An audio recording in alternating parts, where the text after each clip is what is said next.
Hey, what's going on? Welcome to the Jess Marshall podcast. This week, I have got the real deal Reggie McNeal, Texas A&M great, awesome quarterback. If you don't know who he is, you should stay tuned, listen to some of his insights about the game today, college football, NIL, super conferences, the transfer portal, etc. I think it's going to be an awesome podcast. Who am I? I'm Jess Marshall. I own Autograph Construction as well as a couple of other real estate development companies.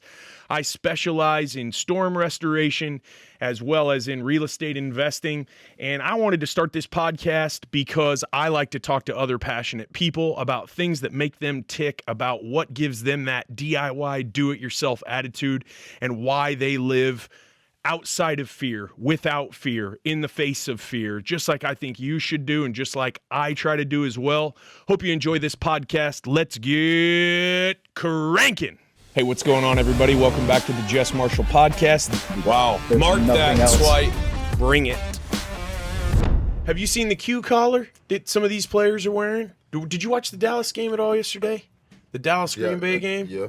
Dalton Schultz wears one of those. Luke Kuechly was the first one to wear them. It's like this collar goes around your neck. It's like a horseshoe, and it applies pressure to your jugular vein, and it helps to back up fluid into your skull. And they're using the same science. They're replicating the science that helps a woodpecker never get a concussion. Really? Woodpeckers up there just hammering away. You'd know that, Yeah, right? yeah. Woodpeckers all over East Texas. God dang. And they never get a concussion. And it's because their head fills up with all this fluid, and that fluid like pressurizes the brain compartment so the brain doesn't slosh around.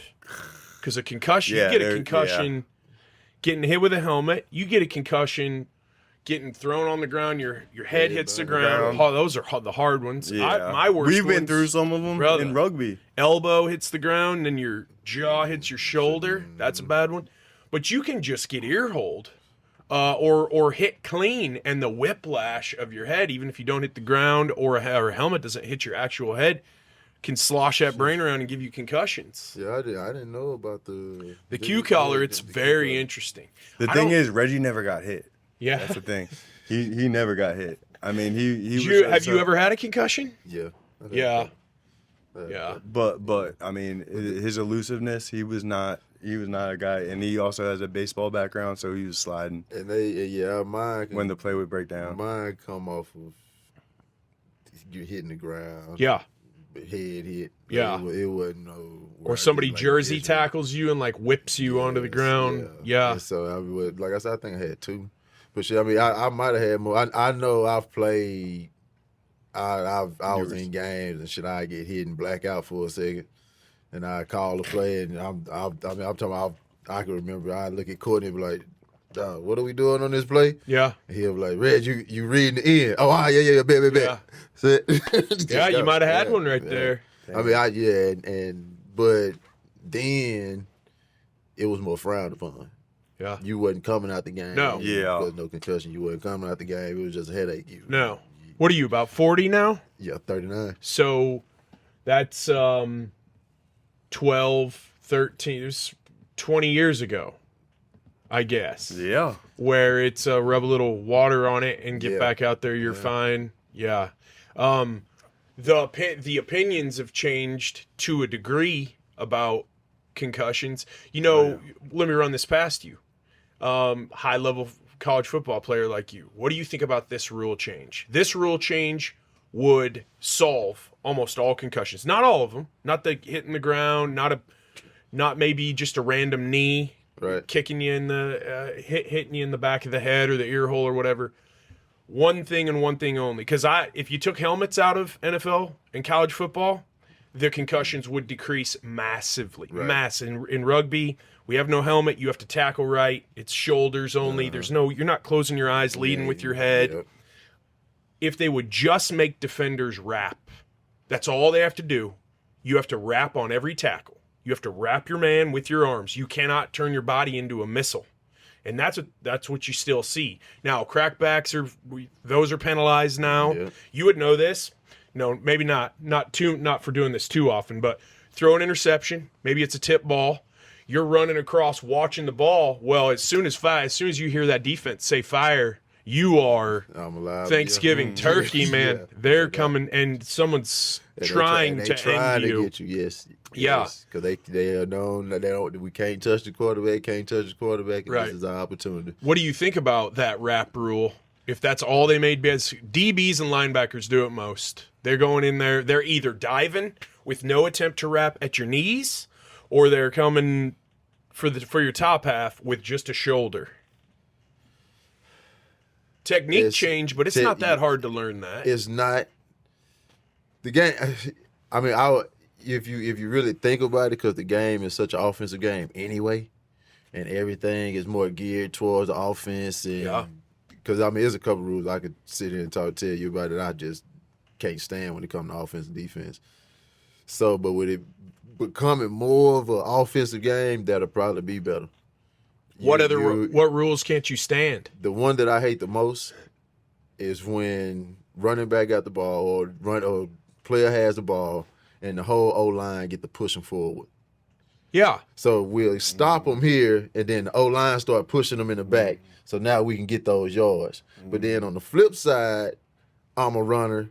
I'm trying to still get extra yards, but then the defense push me back. But then I get the ball where I was at. I think it should still be pushed back. If you still trying to get yards and they push you back, that's where the ball should be. See, we do that in rugby. It's called a maul. And I think that's how it should Yeah. be. So if you gonna give the offense the opportunity to get stonewalled at 3 yards, and then 360-pound offensive lineman, now another 350 pounds, and now you got 700 pounds pushing us, and he goes to get 3 extra yards, you gonna give him that? If he gonna keep trying to get yards, he get pushed back 6 yards. That's where you landed. Yeah. Give him them yards, because I mean you still fighting for yards. No doubt. If he would have broke that tackle and ran an extra 8, you would have gave him those. Right. That's the number. I hate that rule in football. I ain't gonna lie to you. Were you ever in the huddle? Play comes in, wrong play. You're like, what the fuck? No, that's not the right.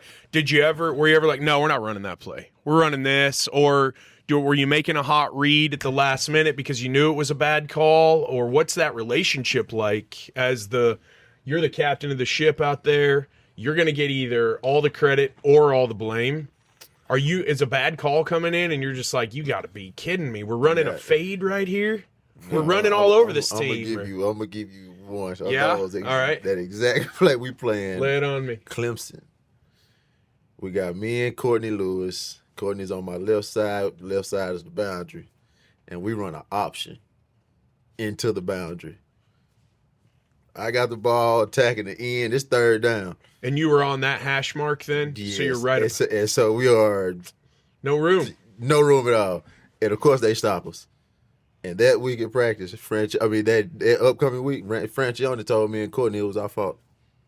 Why? Because you should have checked out of the play or something? No, because we didn't make the play work. You're supposed to break 5 tackles? he said we didn't make the play work, and it was our fault we didn't get that yard or them couple yards that we needed. Yeah, and I'm talking. It was, and we all. I mean, one, I wasn't an option quarterback, and two, why would you put the 2 of the fastest dudes on your team into the boundary? Yeah. Won't you switch and let us go to the field where now if I pitch the court, he got all the space out there to go run. Yeah, can make a play. But yeah, when they give you two calls, now I can control it. Yeah. But they just call, this is what they want to run, this is what you running. Yeah, and they were saying you would have been her like, man, what in the fuck are you? Why? Yeah. We are really. How many offensive coordinators did you go through at A&M? 3. 3. Yeah. So you play there for 4 years. You go through 3 offensive coordinators. Sir. And are they coming in and going, I'm looking around, I see the ingredients.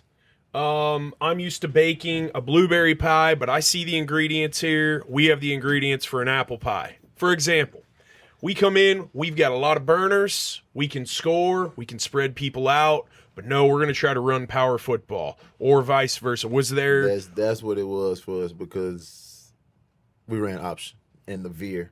And I didn't like Alabama coming out because that's where Francione was. Didn't like his offense. Didn't even think twice of Alabama because I didn't want to be in that type of offense. I was not an option guy. I mean, in high school, I'm coming out at 190, and that's at best. So I'm not a kid that's gonna go out there and get pounded and get beat on. And that wasn't my game, no way. Let me drop back, let me throw the ball, stuff break down, let me improvise, go make a play. Me running the option, running the veer, and running in between the tackles on 10, 12 carries, nah, that wasn't me. Yeah. I wasn't, my physique wasn't in between tackles guy. And so instead of them coming in and running probably more of a spread option or RPO type offense, they wanted us to run what he was more comfortable with. But I mean, French only ain't playing no football. Yeah. And so we had a bunch of questions. I mean, we teammates. I mean, team Murph, because that was one of my we call me T Murph and C Lou. We call we have a 3-headed monster. Yeah. But Franchione didn't really, so he didn't recruit us. Mm-hmm. So we wasn't his guys. What's that relationship like when you're the staff that recruited you? Like who on the staff other than RC came at you? Who was your main contact when they were recruiting you in high school? Sumlin and Babers. Okay. Sumlin, I talked to Sumlin. He came and watched Dino me Babers? run. Yes, sir. Yeah. He head coaching at Syracuse right now too. Great coach. And so Coach Rucker. Okay. Coach Rucker's at I believe he's at UT right now. When you were growing up, did you have family that went to A&M? Were you thinking A&M? Man, I didn't like anything about A&M growing up. Not Yeah. even, I liked. You weren't in on that maroon? I like Texas. Okay. I was a Florida State fan Okay. and a huge Miami fan. Okay.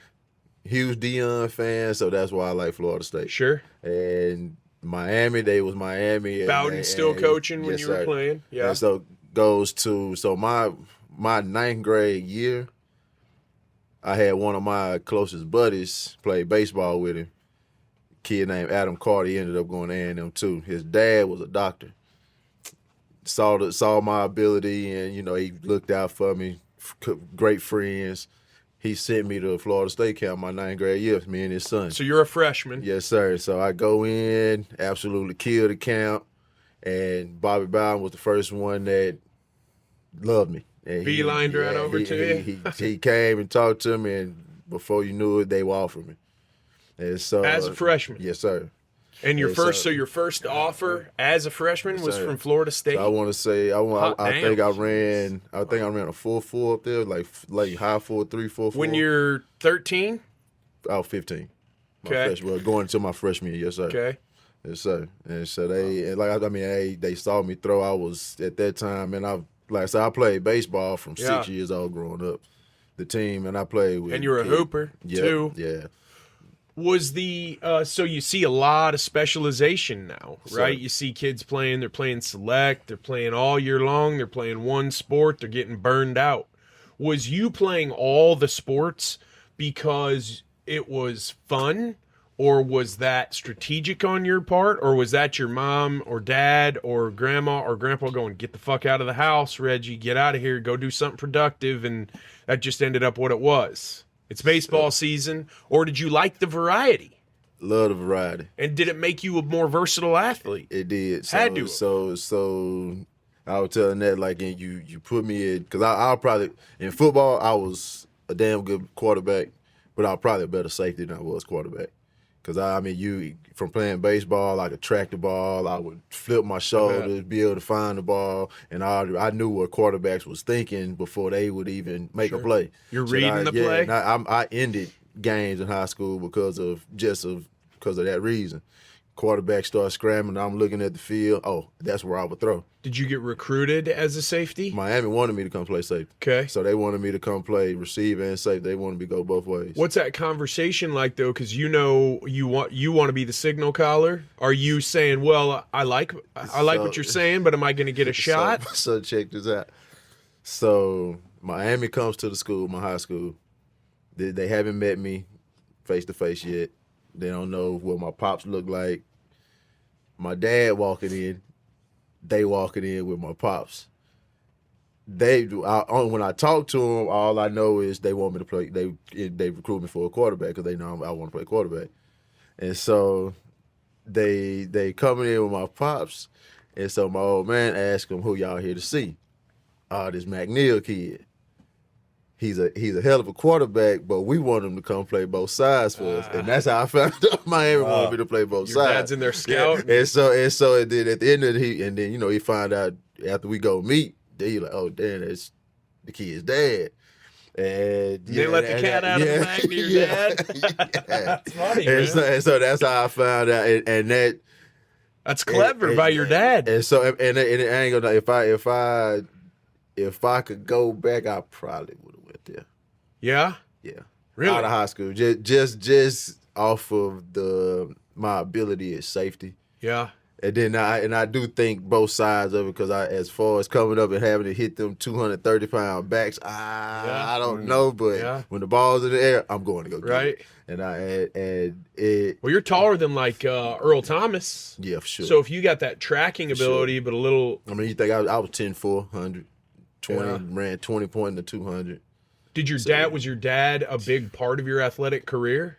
Man, he was, but and he was just doing it just blindly. Yeah. Like he didn't have a clue what was what. I mean, we had a group of dads though that like dudes that I grew up with, and they all kind of collaborating, trying to figure out how to get you guys. Yeah, put us all together. I'm talking about from baseball to, because Lufkin is just one. Yeah. We all go to school together. We grow up together. We might play against each other doing Little League, but then in All-Stars, we all come together and play together and go play the other little cities around. So this was, what we was used to doing. But yeah, we had a good group of parents that was involved with the group of us, man. It was special. We had a good time. We had a good group, yeah. What's it like? What are Friday Night Lights like in Texas? What's that whole experience like? I'm gonna give you being in it now, because I have a 15-year-old. Yeah, he was in Katy, and at May Creek, and what they get in city ball is like light years what you get in like a country setting. Yeah, and so I take him down to see like New Caney play one weekend, and everything's about the kids. Everything is about that school. I mean, especially like being in Lufkin, man. So I'll tell you now, I used to do a podcast with ESG. You remember the rapper ESG, Slang and the Bang. So me and EU, he said, man, the first time he ever rode through Lufkin, he was going to Nacogdoches to do a show, and he said it was on a Friday night.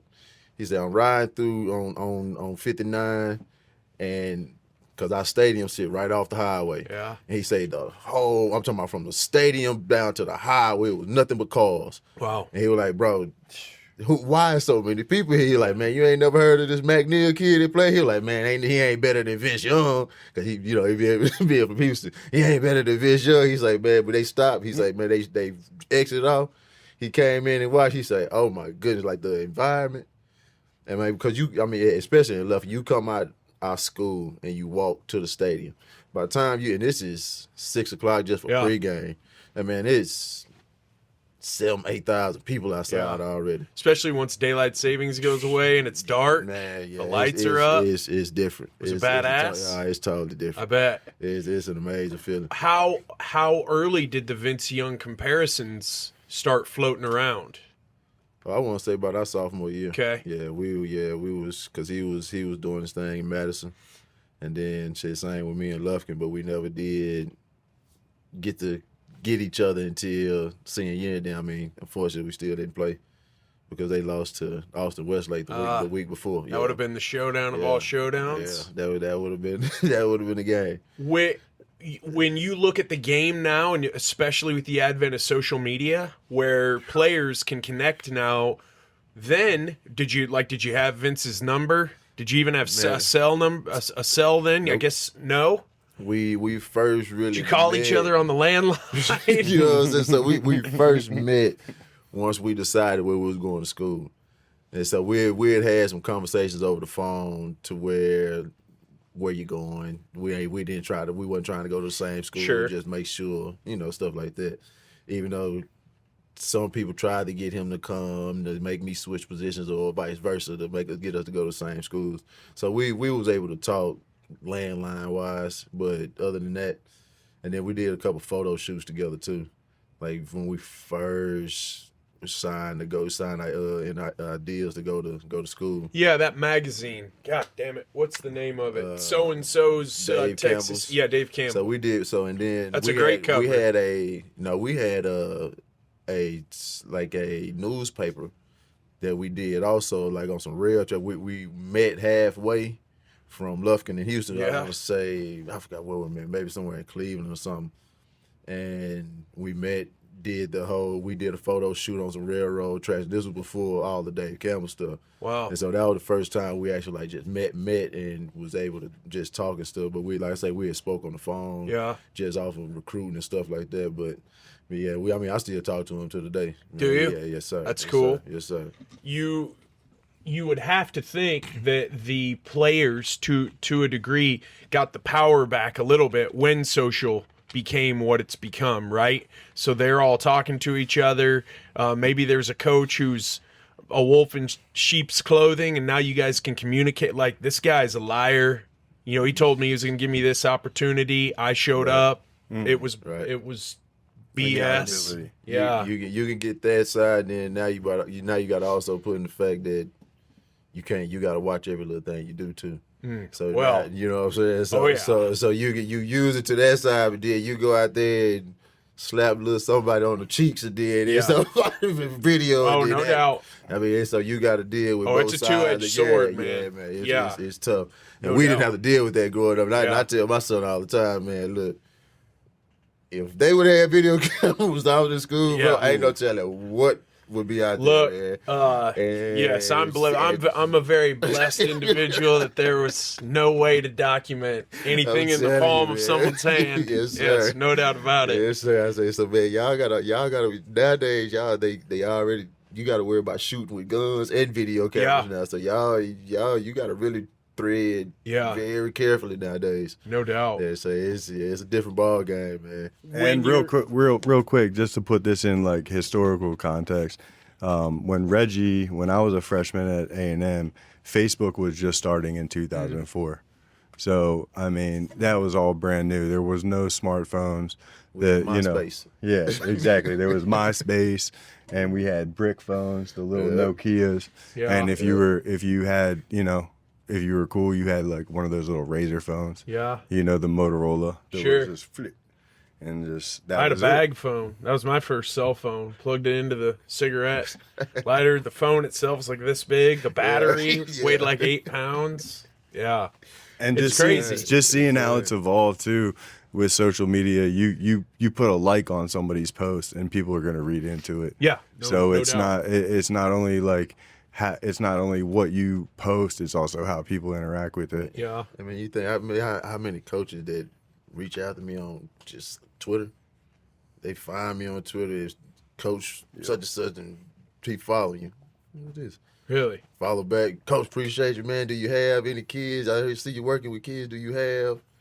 Yeah, I do. I got a couple kids you could probably work with, and that's what the game has come to. Yeah. Like you don't have to go see a kid in person as much. You can reach out to other accessible people that you can talk to about the kids all on social media. I don't have to have your number. Sure. I'll find you on social media. I go through my DMs right now on my Twitter, man. It's 70, 80 coaches on my list. Yeah. And from everywhere in the country. So the flip side of that, though, is just like the flip side for the rest of us. In that, for example, when they told us to all stay away from each other at the beginning of 2020 because of the cold, 2 weeks, flatten the curve, all that bullshit, and everyone's like, oh, let's just Zoom everything. We're Zoom everything. I'm going to sell you on Zoom. We're going to talk on Zoom. Yeah. We're going to help our team chemistry on Zoom, and that shit doesn't work, at least in my experience. That face-to-face, that's exactly when I started this podcast. Because that was my middle finger to the establishment. Because I'm going to still get together with people, talk to them for a couple hours with no phone, and dial in on them, and learn about them, and network with them. And if you don't like that, you can go fuck yourself. When you're talking about recruiting a kid, talking to his family, yeah, you can learn a lot using tech, but what's that? The relationship side of these things is still got to be important. You were watching that LSU Alabama game 2 weeks ago, right? Mm-hmm. So Brian Kelly, he gets hired down there. I was very skeptical of that decision. I was like, this no. Yeah. And a lot of people in the know are like, no, that guy can coach, man. He's really had the brakes on because of the academic stuff at Notre Dame. Right. When they won, in his post games, you could tell there's love in that locker room, man. Those guys would run through a brick wall. Yeah. Now, when you're winning, you'd run through a brick wall for stalling, probably for anybody. Right. But that's still important, establishing that relationship. I would think. Because that's your home for the next 4 years. Yeah. That's what you want it to be anyway. I don't want to be bouncing around from school to school. So if you build a relationship with family, kid, because that's what I want. If I'm coming from a tight knit family, I want to feel like I got a family when I leave for 4 years. Because that has to be home for, like I say, for the next 4 to 5 years. And if you're not comfortable in that setting, how you gonna give it y'all when you got to go out there and bust your ass on the field? You won't. Shit, you telling me I'm not comfortable out here, but you want me to give all I got and put my life on the line for you on this field? I won't do it. So then, what type of relationship ends up getting forged with Babers and Sumlin and you that's able they convince you and you make the decision no to Miami or Florida State, no to Texas, and yes to Texas A&M? Is that all because of the relationships? Yeah, and then before I got there, I had dudes like T. Murph, Andre Brooks, Taiwan, and Terrence Kill was a dude that, rest in peace to him. I think you probably know about him, played safety with the Chiefs. Not the Chiefs, the Chargers, and all those dudes at A&M. And so when I went on my visits, that's how they made me feel. Yeah. Did those guys rally around you, those upperclassmen? Yeah. And they were like, bro, you gotta we can do some things Jackson here. Appel, your Jeff Handguard when I seen us. And Tim Van Zandt, and I still talk to these dudes to the day. And shit, when I met them, they made me feel like I was one of their brothers. I was one of their little brothers. They gonna take care of me. And I can call any one of them today. Like Nat said, we was on the phone.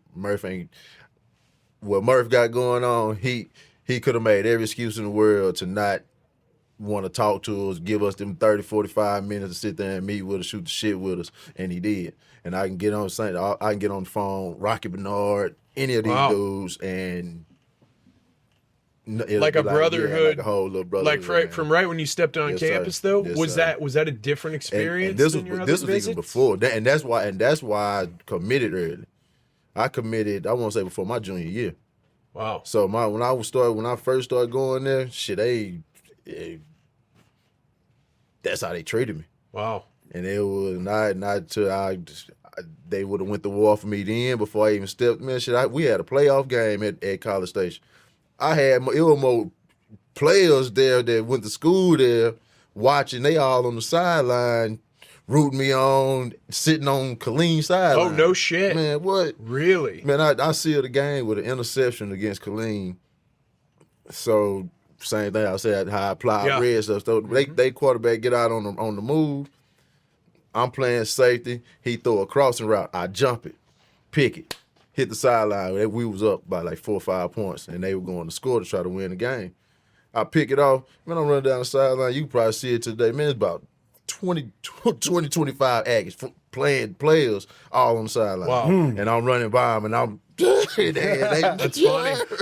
That's rad. And they made me feel that way from the day that I ever. So was that the result of the foundation that RC built in terms of the real traditional Aggie brotherhood stuff?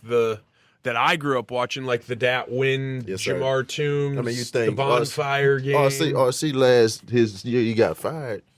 We went 6-6 and still had 3 first rounders, had a 13th pick.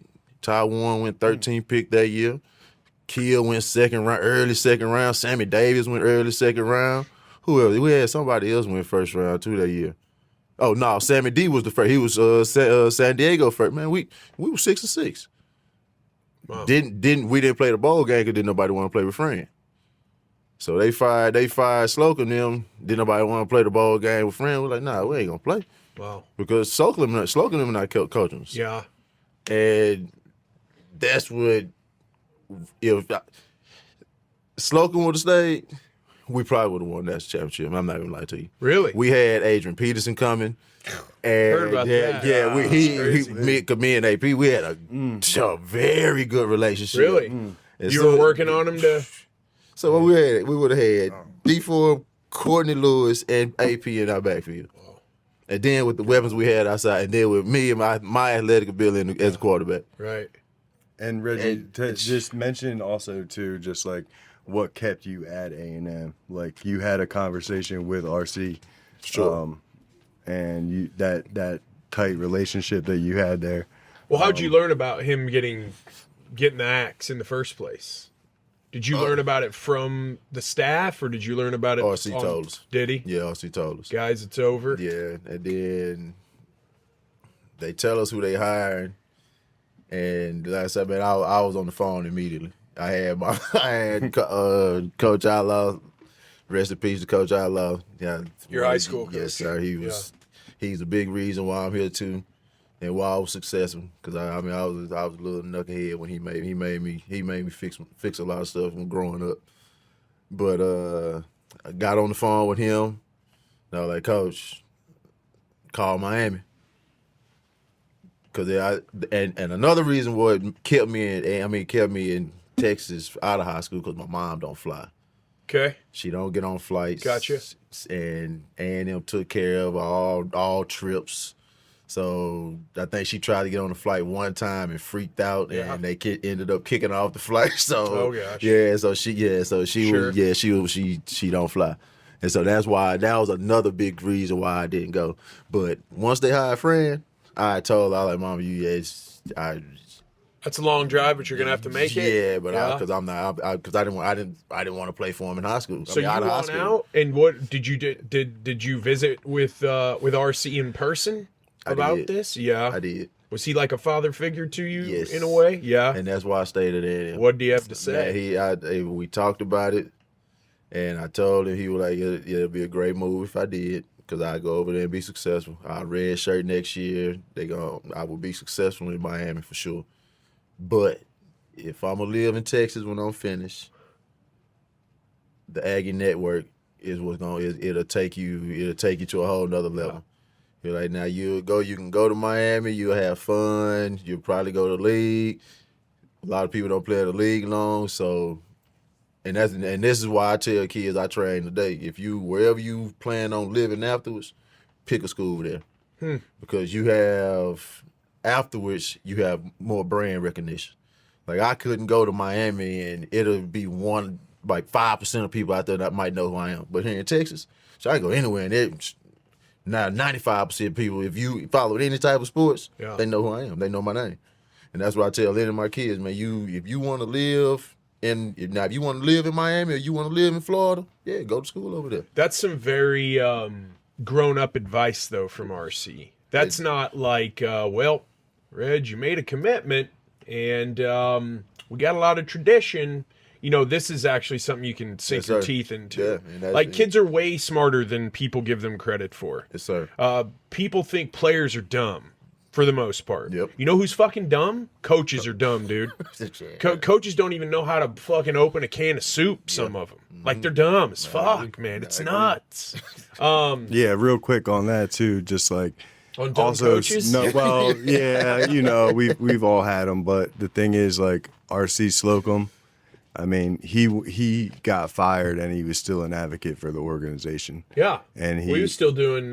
He was still helping call games and stuff like that at a certain point. Yeah. Yep. And the Aggie Network, it is a very powerful organization, and it's just something that y'all do definitely stick together. Yeah, we do. All y'all knuckleheads. Yeah, yeah. Everywhere you go, you hear whoop. Or, my guest last Thursday, Lawhawk, he's an Aggie. He was a rugby player at Texas A&M.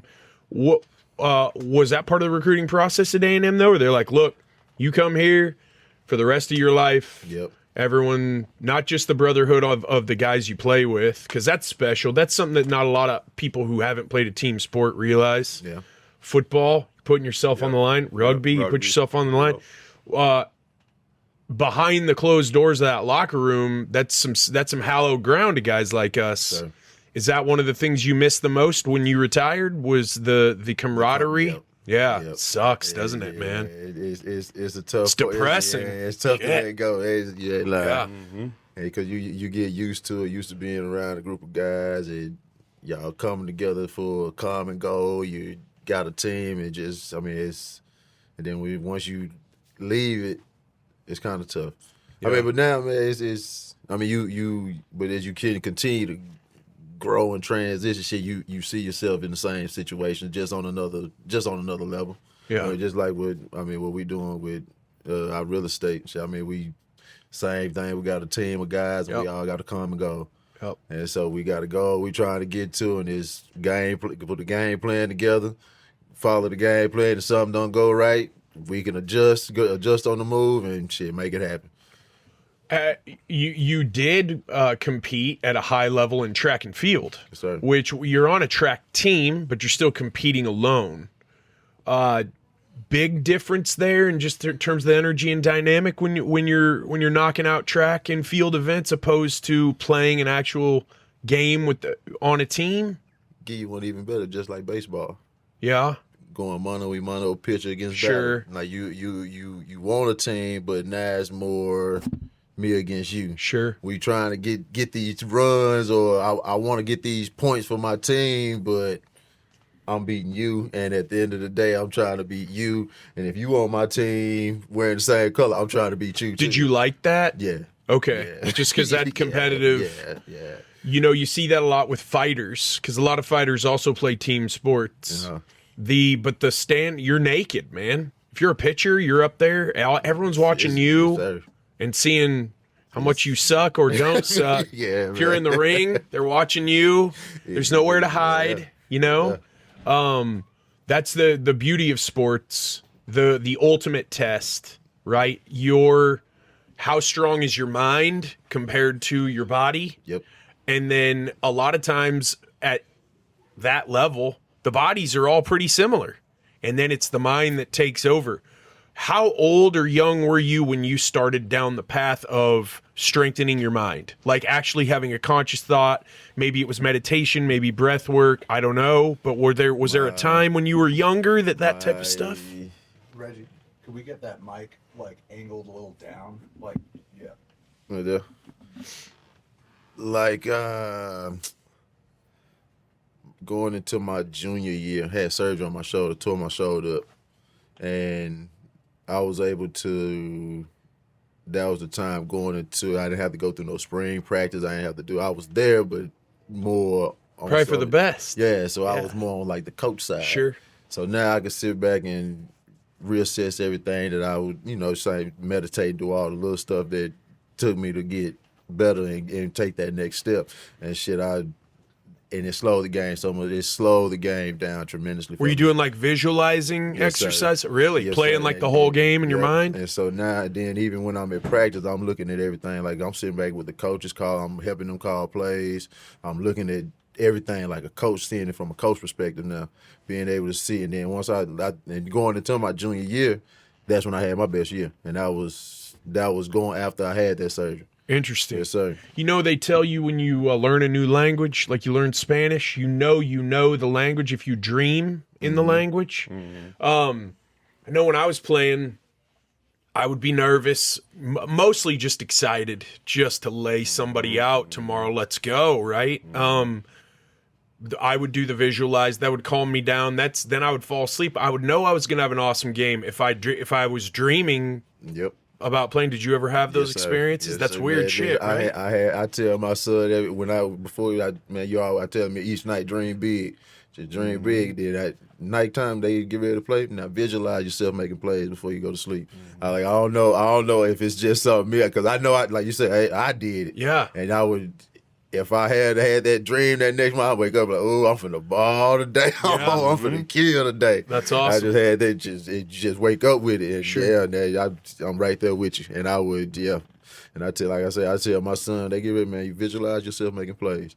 You go to sleep, man, you see yourself making plays. See the crowd going crazy for you. because if however many people in the stands, they there to watch you play. And you playing quarterback, you tell everybody on your team, when I was at A&M, it is 80, 90,000 people here to watch you play. Give them a show. It's 80,000 people to watch you play. They ain't here just to watch me play. They watching you. Shit, you are the face right now. So play that way. Was there ever any doubt in your mind in high school that you were playing at the next level in one sport and one sport alone? No, I thought, because like I said, I got drafted in baseball. Yeah, and you loved Dion. Yeah, and I was a huge Dion fan. And so I should have, but I was too much of a competitor. I stopped playing 1 year in baseball my 9th grade year, and I couldn't hit no more. Oh, really? And I couldn't, when I came back my 10th grade year, and I couldn't pick the spin up. So me hitting the way I used to hit all my life, and rarely striking out, hitting both sides of the plate, to going to striking out all the time, I couldn't live with it. I did all the. What do you think that was? You think that was a lifting weights, getting stronger, body's changing a little bit, muscle memory type thing, or because it can't be your hand-eye? Man, I think you like when Jordan tried to come back and play baseball. I just feel like if you take time away from baseball, considerable amount of time from baseball, and lose the sight of the picking up the spin, I think it screws, because that was my problem. Now fastballs, I can hit a fastball all day long, but now you start throwing them curves at me, and fastball. Growing up, man, I sit in the box. I'm gonna sit on and hit the curve. I'm taking sliders. I'm gonna watch it. Boom, I'm hitting it. That year I took off. Man, they threw a curveball. I'm ducking. Don't touch me. Do you think if you had to do it over with, and I'll ask you that question probably 3 or 4 times today, if you had to do it over with, would you have stopped basketball, stopped baseball, stopped track? Maybe not track. Track's good for parts of football, and just focused on football like so many kids do now? Or do you feel like it helped you be a better athlete? Yeah, it helped me be a better athlete. In what way? One, like I say, the hand-eye coordination with baseball. I could play receiver, safety. Tracking the ball was just like tracking a baseball. Yeah. Seeing and catching the ball, catching in traffic. Basketball, I'm catching rebounds, so it's the same thing. Sure. I can go in high point of football just like baseball, then track's track. I mean, it's just speed of it. But if you're, and like I tell kids now, if you're in a situation as a kid where I was blessed to already have the scholarships. If I wouldn't have had scholarships going later, I probably would have just focused on one sport. Okay. But since my scholarships started coming early, I had the leeway to go and do and play the rest of them. Maybe a chicken, egg, cart, horse thing there, though, because maybe the reason why you had the success that you had, part of it has to do with your ability mentally to adapt. So if you're playing a different game, you have to learn. It's like it'd be a lot like being an MMA fighter, and then you try to go just fight Jake Paul, just box Jake. It's hard for those guys. Right. They're used to looking for a weakness. They're used to lining you up for a kick, maybe trying to get you on the ground. Right. That takes a lot of mental acumen to be able to go, it's baseball. I got this job. Yes, there are skills that overlap, but let's talk about that high school coach. You said that high school football coach he's the reason you're Coach here, Outlaw. you said. Coach Outlaw, yes, sir. Man. How important are good coaches like that? And what was it about Coach Outlaw that really helped you? Man, like I said, I was always good in sports. Always played against older kids, beat them. I mean, I was growing up. I was different in that, and when it comes to sports. But like, so I'm gonna say my 8th grade year. What did I do? Running around causing trouble? Yeah, and I did something at school. Yeah. And got in trouble at school. Good for you. And so every young man should know that. Yeah. So Outlaw come talk to me, and he made me write him a letter about what I wanted to do in life and so forth and so on, and why he should let me because I was gonna be on varsity because we had our high school was just 10th, 11th, and 12th grade at the time, and so we had a junior high that was 7th and 8th grade. So junior, then you go to junior high was 8th and 9th grade, and then the 7th graders went to school by themselves. So the junior high 8th and 9th, high school 10th, 11th, and 12th. Going into my 9th grade year, they combined in 9th grade with the high school. They put me on varsity as a 9th grader. Wanted to anyway, if I could do all the stuff that Coach Allen asked me to do. So he put a whole plan together. And if I finished it and had everything to him by the date, he was gonna let me join the team going into the season. And man, I did all of it. And he pretty much broke down how a leader should be.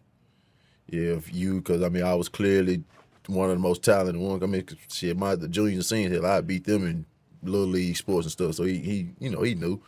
But he really sat down and broke down what being a leader is. I know I young, 15, 16, but he sat down and gave me a lot of knowledge and game on just life in general outside of football.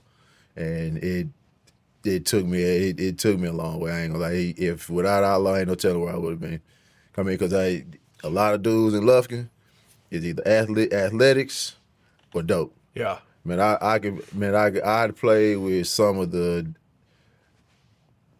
I'm good. I was good coming out of high school, man. But I played with some linebackers and safeties that I absolutely run through you. And if just kept them out of the street, but you out of football season, shit, you wouldn't see them. Yeah. They in the streets, they sell it. It was Lufkin. Was there something different about it coming from your coach and a guy that had a lot of sway over whether or not you're going to play this thing you're super passionate about? Was there something different about that message coming from him other than your dad? Yeah.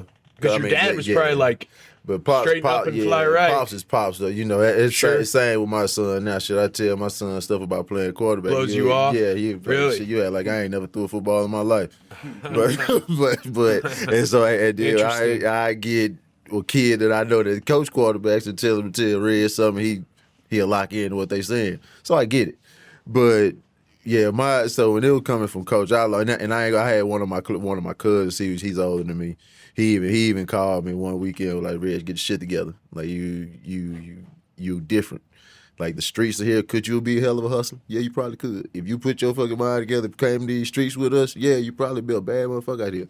But you a bad motherfucker on that field. And so he said, man, and same with Coach Outlaw, like, man, the streets, they there. Now, you can easily take that path and be over there with the rest of the homeboys and doing the shit, but when it comes to success, you're going to lose a lot of people on the road. And what I really learned at a young age, because I had older cousins, some people I call my brother that was in the streets, shit, they tell me, Reg, you come over here, you can come with us if you want, but you got to make it here. And us as your homeboys, your older brothers and shit, we'll take care of you on that shit, but you just go take care of that.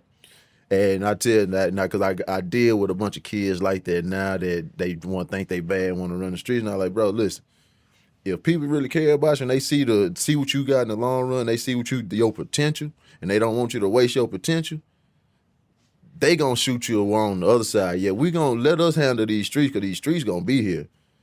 But you got a way out. You got a way you can go do something different. And that's, man, everybody on my side, well, I'm not saying not everybody, but all the dudes that are close to me that was in the street, man, that's how they treat them. They were telling you got to capitalize on this opportunity. And Coach Outlaw was the main culprit. Then I had people, my cousin Smiley, like I can go by the list, they same way.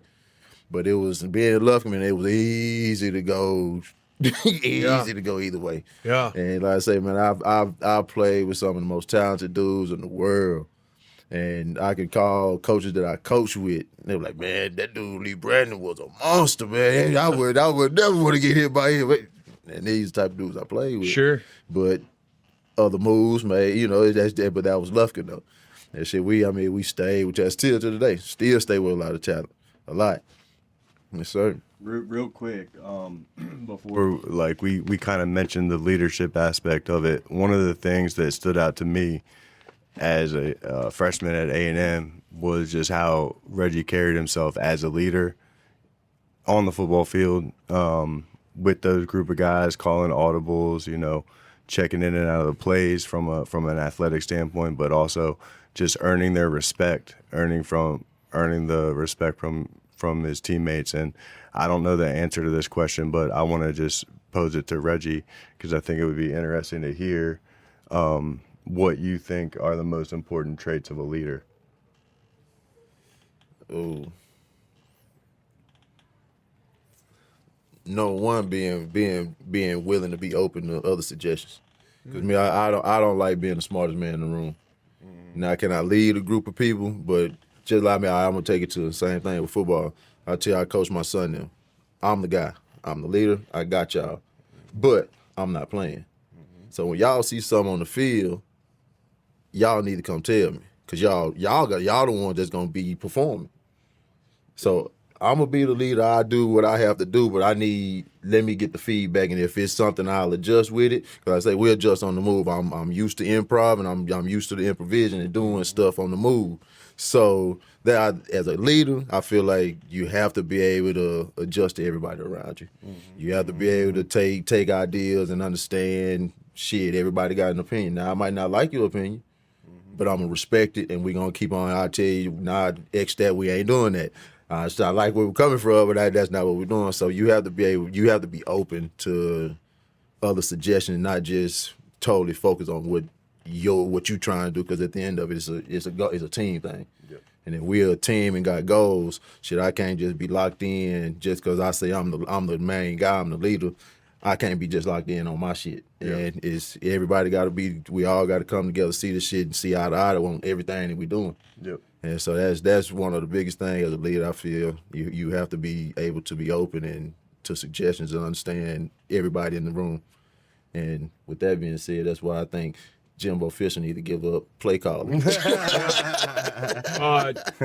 straight losses, right? A $96 million dollar buyout. The program threw $1 billion at the program. To get those facilities to where they're at. Got a number one recruiting class.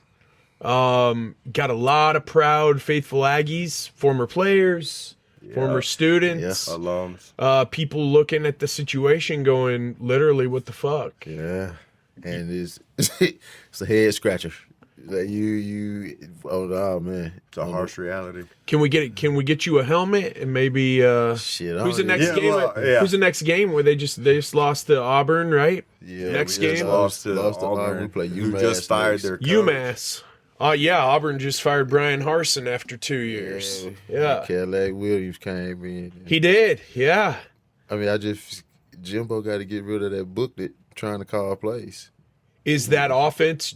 Is it too complicated? I think the way it looks, I'm not on the inside, but the way it looks like it's too complicated for Jimbo. So shit. You would have to say that. I think Johnson and King both have very deliberate deliveries. Like they really wind up before they zing that. Yes. Before they zing that rock. We did talk about that. Oh, really? Yeah. I'm just like, I mean, that former baseball players too, because Reggie even. Well, they look like they're pitching. And see, Connor's a former baseball player, but you think shortstop, so everything's short and get the ball out. Okay. And we were talking, man. I can go and throw 100 baseballs right now. Get long, all wide, get stretched out. Then I can come right back and throw you 25 footballs and be right back tight. But I can throw from every angle, and it's from baseball. But when you have that long, deliberate, like the Tim Tebow, it's tough to get away with, especially at the speed that these dudes moving at nowadays. When you're losing like that, we've all been there. Yep. It sucks so much. It tests the culture of the team. It tests the message coming from the head coach. What's the thought process? Are the team leaders taking everybody aside, going, look, we got pride, and you have got to put game film together, fellas? That's what you would hope. But nowadays, you deal with all this NIL stuff and transferring. Right. So now instead of wanting to battle it out and fight, am I just going to pretty much shut it down and get ready to leave? So that's where you with this transfer. That's what. And then I feel like you transfer, you need to sit out. I don't Really? Yeah. I feel So like the transfer portal, in your opinion, you should still have to sit out a year. You should sit out. Because it makes it too easy for everybody. I can leave right now and go to a school right across the street and play next year. Do you think that the transfer portal is ruining the game right now? Yes. Because everybody's looking over the fence all the time? It's ruining the game. It's ruining recruiting. Because now you think if I'm a school looking for a quarterback, I got these kids coming out of high school that's not proven, but I got these 3 kids that's played college ball that want to leave. So I'm gonna go see which one of these college kids can play first before I go and get these kids out of high school. Because they at least proven on at the college level that they can play. Instead of these kids that I'm trying to bring in. So especially for a position like quarterback. Like it screws the recruiting. And I mean that's why you have to make them kids sit out. Just having being able to leave and transfer and then play the next, be able to play, nah. Do you think? And just real quick on that note, I mean, I think Reggie showed consistency at A&M for a long period of time. Now you've got situations where you've got a quarterback coming in and out, going in and out of a program. They might be there for 1 year. I mean, how much of a legacy can you really build at an organization in 1 year? Like you're talking with Reggie here. Because now you've already gotten me to cut you off. But when you recruit kids now, it's not about the team no more. It's about you. Because I got NILs, I got all the other stuff that goes with it. So now I got to be more about you, and how can I better you, and how can I get you there to where you trying to be instead of the team concept. Yeah, so we're taking a team concept and we're juxtaposing that completely. We're running in complete opposite of that now. It's about you. It's about your brand. It's about getting you to the league. All that's awesome. Football's one of the ultimate team sports. Yep. Like you cannot thrive on your own. Okay. If I'm hearing what you're saying, it sounds like these improvements to the game are not improving the game. If it's NIL, if it's the transfer portal, what do you think about the NIL? I love stuff? the NIL. But as currently constructed? No. Okay. I feel like you need to come in and earn your way. Earn what you owe. If you haven't come in, a kid coming in. So Quinn Ewers, $1 million, not one snap. And you ain't took a snap. Right. Unacceptable. So now I got a group of offensive linemen that's been here 3, 4, 5 years that done bled, sweat, and did all this work here. And they over here cashing out at $10,000 a month or $10,000 every 2 months. And he come in and ain't played a snap and get $1 million. Right. And car deals. Right.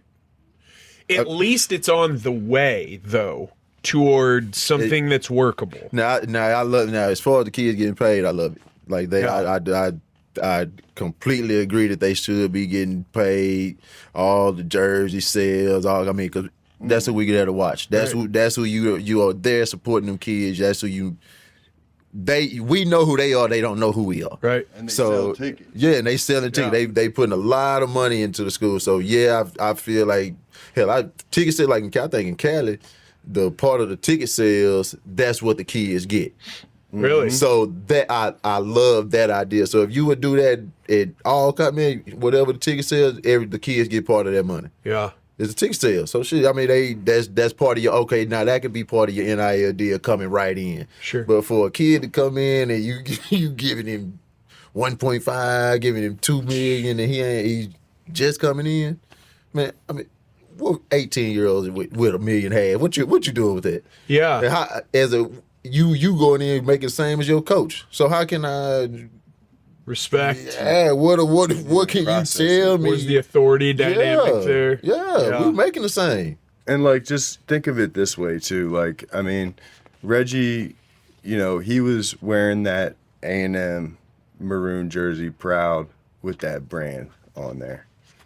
He's selling tickets. He's done all these amazing things. There's a ton of value that's going to that organization based on his ability to be a great athlete, which he's proven, and the fact that some of that value does need to be distributed equally. I mean, there's no doubt an organization like Texas A&M has the resources. We have the coach fiasco, that absurd contract that's there. They need to be able to compensate the players for all the hard work that they've put in and all the skill and ability that they have that's uncommon skill. It's an uncommon skill, and things that are uncommon, typically there's a premium for those. So No you doubt. need to pay people what they deserve to get there. So I think it's a step in the right direction. Reggie, we can sit here and play, what ifs all day long, but what if NIL was going on right now, Reggie would be making some good, really good money. And the thing is, that needs to be distributed somehow effectively. I don't know if NIL is the right way to do it. There's obviously drawbacks based on what we've seen, but it's a step in the right direction. Sure. I mean, look, it's a multi-billion-dollar industry. It's an industry. It's a business. Yep. And then it's been cloaked in this, well, these are student athletes, and so they're going to bring all this money in, but they get this education. Now, let's not disparage the fact that A&M's network, probably of all the universities, maybe the only one that's even close to the A&M Business Network is the Ohio State Business Network. There may be another couple out there that are awesome. A&M's is legendary. It's up there, right? Penn State. Yeah, and y'all really work at that, and that's awesome. And you having access to that, RC giving you that insight, stay. Yep. Especially if you want to make a home here, and I'll ask you in a minute what's special about Texas to you. But the college football program for these big institutions is the front doorstep of the institution. Correct. Like, I wonder if TCU's application quantity is skyrocketing now that they're 10-0. I'm You sure. know, sure. you see, you just look at the absolutely analytics, is. right? So Yeah. when you're the representative, the face of the program, probably getting more FaceTime on TV than the head coach is, were there times where there was anxiety around that for you? Was that pressure something that you thrived on? Was it something you were like, look, I just want to get a beer and eat a burger with my girlfriend. Leave me alone. And you got all these knuckleheads just So I mean, all over you all the time? Sometimes you just want to chill. I mean, being in those shoes. I mean, my first couple of years of school, I was out more and go out to eat and stuff out there. I mean, yeah, you'll get it, but you gotta thrive off of it. But then after you just continue to be into it and get a little older, me personally, I started to fade away from people, start getting out the wind, start getting more where I was trying to go to as far as getting to the league and stuff. Because the time goes. You can play around, you have fun the first couple of years, but now it's getting more business oriented once you get going into your junior year type stuff. And so, I mean, but it's you be out, man. It's one of those situations where kids, I could deal. I always dealt with kids fine. Sure. Because I mean they kids. Yeah. The when you sit down and the grown man come and be like, hey man, I didn't want to bother you, or I didn't mean to come interrupt you, but really, man, you didn't. Yeah. But what, man? What you want? Sure. All right, come on, yeah. It gets enough, but I mean, it comes with the territory, man. You deal with it. Yeah. Like, you deal with it. Yeah, I mean, because I mean, you don't ever get anything too hectic unless you're on the field. Because people don't get disrespectful out in public because they kind of respect what you do on the field. Sure. Like, they might talk shit about you in the stands and say stuff to you, but when they see you, you don't really get. I mean, I didn't anyway. Yeah. And so I mean, it's like you said, it's a double-edged sword. It comes with both sides of it, man. But I never just had no issues, but being in the light, I kind of thrived off of it also. Yeah. Like I like being in it, and I mean it just made me feel like I was going. It just raised my game a little high, and I know I had something. I feel like I always had something to prove out there, whether I did or didn't, and I'm gonna go out there and put a show on for whoever they want to see it. There you go. Yeah, man. This summer, when Nick Saban fires shots at Jimbo and the A&M program about buying the recruiting class, Saban saying that bullshit after everything he's been doing for the last 15 years. What were your thoughts about that when you saw that? You want me to tell you? Yeah, I mean, it's very sour grapes to say I lost a recruit to A&M and they bought the recruit. Jimbo's firing back. If I'm Jimbo, I would have said, you know what? We have the means. We are able to pay players nowadays. I'm personally not paying nobody. But my A&M alumni that's behind me got a lot of money. So if that's what you think, you might be right. What's that A&M alumni thinking right now? Ooh, they What do you hear? They're writing the check. They're saying write the check. So get them out of here. That's what I think. Reggie, so what do you think? I've heard kind of both sides because we have That enough. class. Yeah, the class God that we damn. have. So the injuries, just the people getting sick last week. Shouldn't even beat Arkansas, really. That was tough. That was an amazing win, but damn. And so they giving them, some people anyway, are giving them a little leeway because of all the bullshit that's happened this year. Like I say, a couple weeks ago, had kids come down with the flu. People getting injured. I mean, you lose a Nice. That was a big weapon. He was one of the big pieces of our offense. You lose a Nice last week. You play with 30-something freshmen last week. 20-something started. That's what they're looking at as far as Rationalizing. Yeah, but on the other end, we're 3-7. What's the main glaring failure that you see when it comes to your college or high school head coaches these days? Is there, if you could boil it down and say, boy, I see this theme, it repeats itself pretty often. I got coaches that are either not analyzing their own talent and tailoring the game plan to what they actually have in the locker room. I see a bunch of egos. Yeah. It's very ego driven. Because I tell people, I'm talking about this, as you asked it, I tell people this all the time. And the reason, and a bunch of people don't like Saban, don't like Alabama, but Saban been doing this, he's been winning since LSU. Like, he's not just started winning at Alabama. Yeah, he won a little bit of Michigan State, too, didn't he? I say, so you take Alabama, what they used to be when Jalen Hurts did, they run game. Badass defense. Just punch you in the mouth I like say 100 times. If Saban, of all coaches, can evolve to this day and time and start opening up see what's happening and opening up his offense and adjust, why can't everybody else? Well, he brought Lane in. Why is your ego so much higher that the greatest coach that's out here, he was able to do it. He let his ego go, brought in some people that let his offense evolve. Why y'all can't? So that goes back to what you said earlier. Not just always coming off like you're the smartest guy in the room and being willing to collaborate.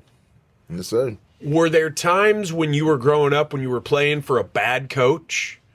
Well, first of all, when did you know that you were interested in coaching at all? Honestly? Yeah. When I coached 7-on-7 and stuff just because I like being around the game. But as far as coaching, because I want to coach now, one, I saw Dion, and so I saw how he did with his son. I watched Dion, and I saw how he wrote the narrative for his kid. He's friends with Dion too. Badass. It did, yeah. See, man, he sat down and talked. Man, they just got game day at Jackson State 2 weeks ago. Man. And so I saw how dude's a disruptor, man. I don't give a damn what anybody says about Dion. Man, listen, he's different. He's prime time. I mean, prime time. He's and going through my son's season this year and seeing how bad coaching can be in high school. Were you watching from the stands? Yes. And then hearing about shit when he got home and stuff? No, I'm just, this is what I'm seeing. Really? It just is, I'm a football dude, and I know this sport pretty well. Okay. And I'm sitting there just looking at simple stuff. And then you hear some of the stuff so my son, because he's used to playing with me in 7-on-7, he's used to coming off the field like, Daddy, this is what I see at da-da-da. All right, well, next drive, if we complete the first play, that's the next play we're going to do. So y'all understand, second play, we complete the first one. Second play, we're going to run the double move, what y'all said. Because I see what I like it. That's what he's used to. Sure. Man, he get to his high school coach and tell him some plays, and they tell him it's too complicated or he think he know too much. And these your coaches. And so once I start seeing how they move, and that's what I like, man. I either got to find him the right coach or go coach it myself. DIY, do it yourself. Yeah, that's what got me into wanting to go and start coaching now. Okay, so is your coaching, as you said, like not just 7-on-7 coaching, are you drawing on your positive experiences or on your negative experiences the most? When I ask a lot of entrepreneurs this, I say, did you have a mentor or an anti-mentor? And a lot of them will say that it was this really bad leader they had to follow, listen to, that taught them way more than somebody who was positive and helping them out. Are you looking back at stuff like with Coach Fran and going, that fucking sucked and I'm not doing that? Because and that's exactly right, because he ruined my love for the game. Not gonna even lie to you. Ruined my last year, he ruined the love for the game. Why? What did he do? From not knowing how to practice us. Man, we would have like 2 days. You know, back then we'd go 2 practice. Practices. We might have 28 periods in the practice.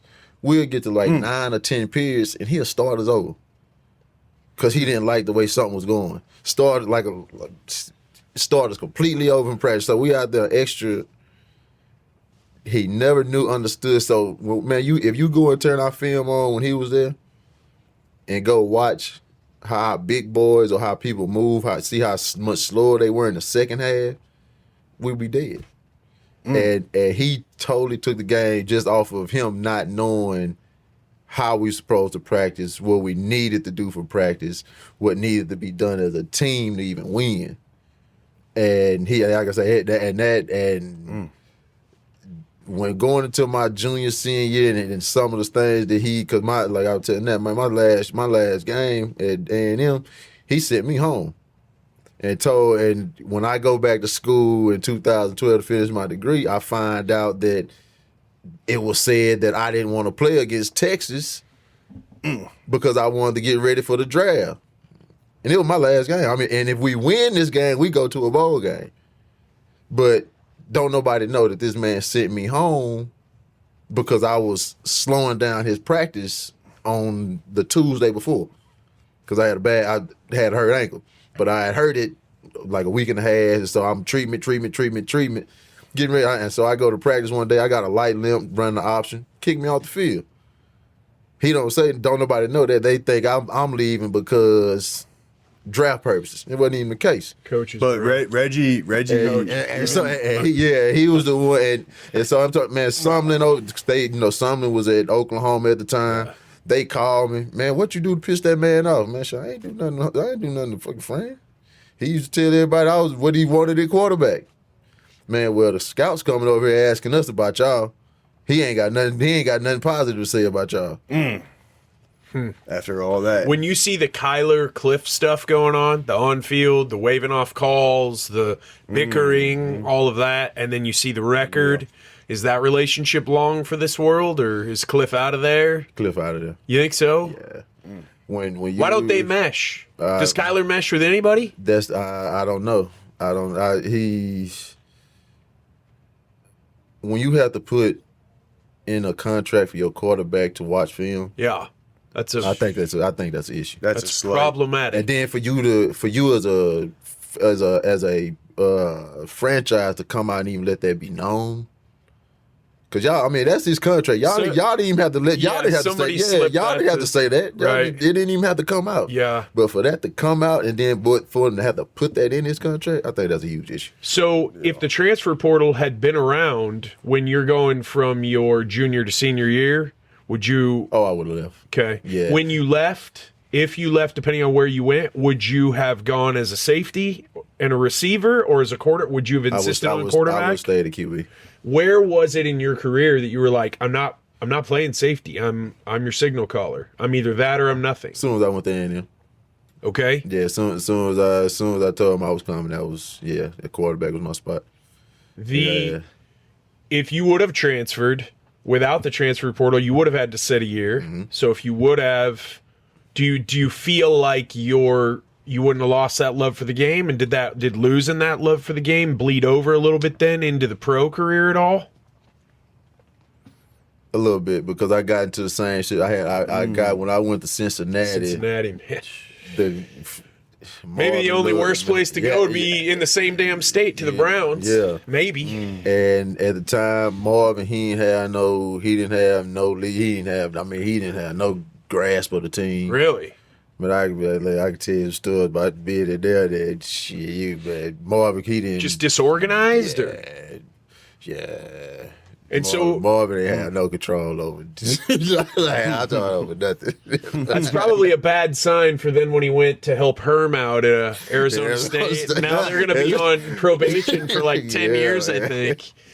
That love for the game, though, that's important. Like Nat and I, we've played a lot of rugby where you just ruin your body, and we just do it because it's fun.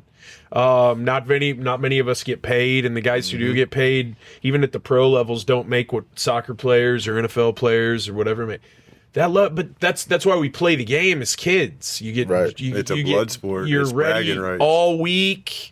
Saturday's coming. And see, that's why when they take that love from you, because how you used to play as a kid and how you used to look at it as a kid, it's a game. Oh, it ain't no game no more. Because they are like. Now you understand it's a big business. Because the passion is gone? Yes. Now it's all about the business side of it. It's not about if I'm the best one out there. It's not about your work ethic. It's a business. So if you would have transferred and sat a year and then, transferred to Florida State or Miami or wherever, maybe from North Carolina State to Wisconsin like Russell Wilson did. His was more baseball related, but he had problems with that coach at NC State, went to Wisconsin. I mean, do you think that, for example, you keep up with the game. I'm big Pac-12 guys because of Washington State. Actually, we've got a great quarterback up there who came from Incarnate Word down here. Cam Ward, great. I think they'll be better next year. Tough year this year. We lost our coach last year because he wouldn't get the jab when the cold came out and all that shit.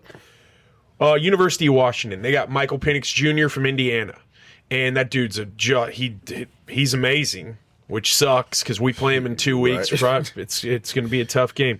Oregon, Bo Nix from Auburn. Both of those guys last year, if you watch their games, they had no love of the game, dude. They were out. Yep. They were not having it. Out. Their body. I don't think they could have talked themselves or Red Bulled themselves into better body language. They were just like, this isn't fun anymore. I don't like this anymore. Yep. Do you think that if the transfer portal was adjusted to where you did have to sit out a year, that these guys would still have the type of success that they're having, where they're going from a dead-ish program. Indiana's not doing anything, they never have. Right. Auburn's really struggling, to Oregon and UW, and they're both having lights out years. I mean, that game the other night was crazy. Went down to the end, and UW pulled off a big upset. But if they had to sit out like you've recommended, what if another kid? What if a redshirt freshman starts that year and they don't get the opportunity? You know what I'm saying? It's a risky business. Yeah. So because it's risk. It's risk. What are your thoughts on these super conferences too? Because like the Pac-12 just lost USC and UCLA. Yeah. They're going to the Big Ten. I feel like you do that, you might as well make it like an NFL schedule. Don't you think it's ruining that? Yeah, if you might as well give them a 16-week NFL schedule and just pick your schedule out like that. I mean, because you putting all these teams in the same conference I don't like it. And it's going that way though. And now you're gonna have your top 12, and they're gonna probably been played once or twice throughout the season. They just trying to do too much, I believe. I think they're trying to make it think way more than what it has to be. Well, everybody's getting real greedy, which I got no problem with banking. I mean, that's how you give yourself options in life is with money. I just feel like it's a bummer because the big upset might be a thing of the past. Yeah, did it break your heart at all when A&M went to the SEC and then A&M and Texas quit playing each other? I thought that was the most. It was a terrible decision to stop playing. I mean, that's a Thanksgiving game. Everybody, families come together. That Friday is epic. That's an epic day. It's an extra holiday for us. I mean, you got your NFL, the Cowboys. I know y'all win Dallas. Y'all a bunch of Cowboy fans. I'm not a Cowboy fan. Not me, bro. Oh, you okay? Sure, no. Yes, I'm with you. So you get you go have NFL, and then you would finish with Texas A&M in Texas. Yeah. You'll have half your family UT. You'll have half your family A&M, and everybody there having a good time talking shit. Now we got bragging rights for the next year. And man, taking that game away, that was. Hopefully we bring it back soon. I mean, it's you have to have. I mean, it's like you said, it's just an epic game for both schools. It's bragging rights. We both Texas A&M. I mean, that's to end the season, other than a Big 12 championship. Like, I mean, now we 3-7, 3-8. We gonna win that game. Them other 8, that 3-8 season don't even matter. No doubt. Mm-hmm. Like it don't even matter because you won that one. Oh, I distinctly recall the bonfire game. Mm-hmm. That was. I mean, wasn't Ricky Williams running in that game and so. Jamar Toombs? Mm-hmm. I mean, I remember that game very, very well. Very emotional. That was that not having that game that's a crime. Yeah. It's crazy. Back to the coaching thing. So we get lots of egos. Understand that. I don't think anybody could argue with you there. I mean, that's why half the people hate Nick Saban. He's just a horse's ass, or people think he is. He gets results, whatever. But look at the transformation some of these programs have made, just the shot in the arm that new approach takes. Take TCU, for example. Is that, and those guys love Sonny. Yeah. And I mean, that's on almost an overnight type thing, that coach, and then talk about Dion and what he's done at Jackson State. Those two examples seem like guys who actually do really care about the kids. Is that something that you can pick up on right away? And is that something you're dialing in on because of your son too, even more? You could tell they're about the kids. We trying to build something special, not about just a right now thing. But if we get everybody to buy in to what we trying to do, the quicker we buy in, the quicker you'll see the results. And how Dion and at TCU, the way that they're going, you can tell they're having fun. The coaches are players' coaches. You dudes that you want to play with. Dudes that you don't mind playing for. I'll run through a brick wall for either one of them because I know they'll do the same for me. They've been in this position, win, lose, or draw. We understand what the situation is, and I mean, as saying, I've been through it. I was looking at T. Murphy sent a message saying he was gonna have to throw his hat in the ring, and he ain't never did a coordinator job in the world. Yeah, and I was like, yeah, for real, bro. So I mean, but you've been a part of it. You understand how to lead, right? You understand how to get a group of people, get a group of kids together, and send them in the same direction. Get everybody motivated, keep everybody rolling, and trying to attack the same goal at a high level. And understand it's gonna be a way we're gonna put this down. If we're gonna put it down on paper, it's gonna be a way about going about it. And if you're not in line with us, it's a door for you. We're not mad at you, but this is how we're gonna do things, and we want to be successful at the end. And if everybody can't agree on this, the ones that can't, shit, it's a door for you. And then you'll see who's really bought in and see who's not. And shit, playing with Dion, you'll have to be a fool not to want to play with somebody like Dion. Yeah. I mean, just to be honest with you, it's shit. Even coach, it's TCU. I mean, they win. Yeah. The kids gravitate to them. Like I said, I had the kids at May Creek. Man, we win in the off season not because we the best, because them kids they love me. They gonna play. They gonna give me all they got because they know I'm gonna give them all I got. Yeah. And they know they can pick the phone up at any given time. I ain't gonna deny you hit me. I'm here. I'm sure they the same way, because I mean you have to have that relationship. I'm an open line to any of them, and they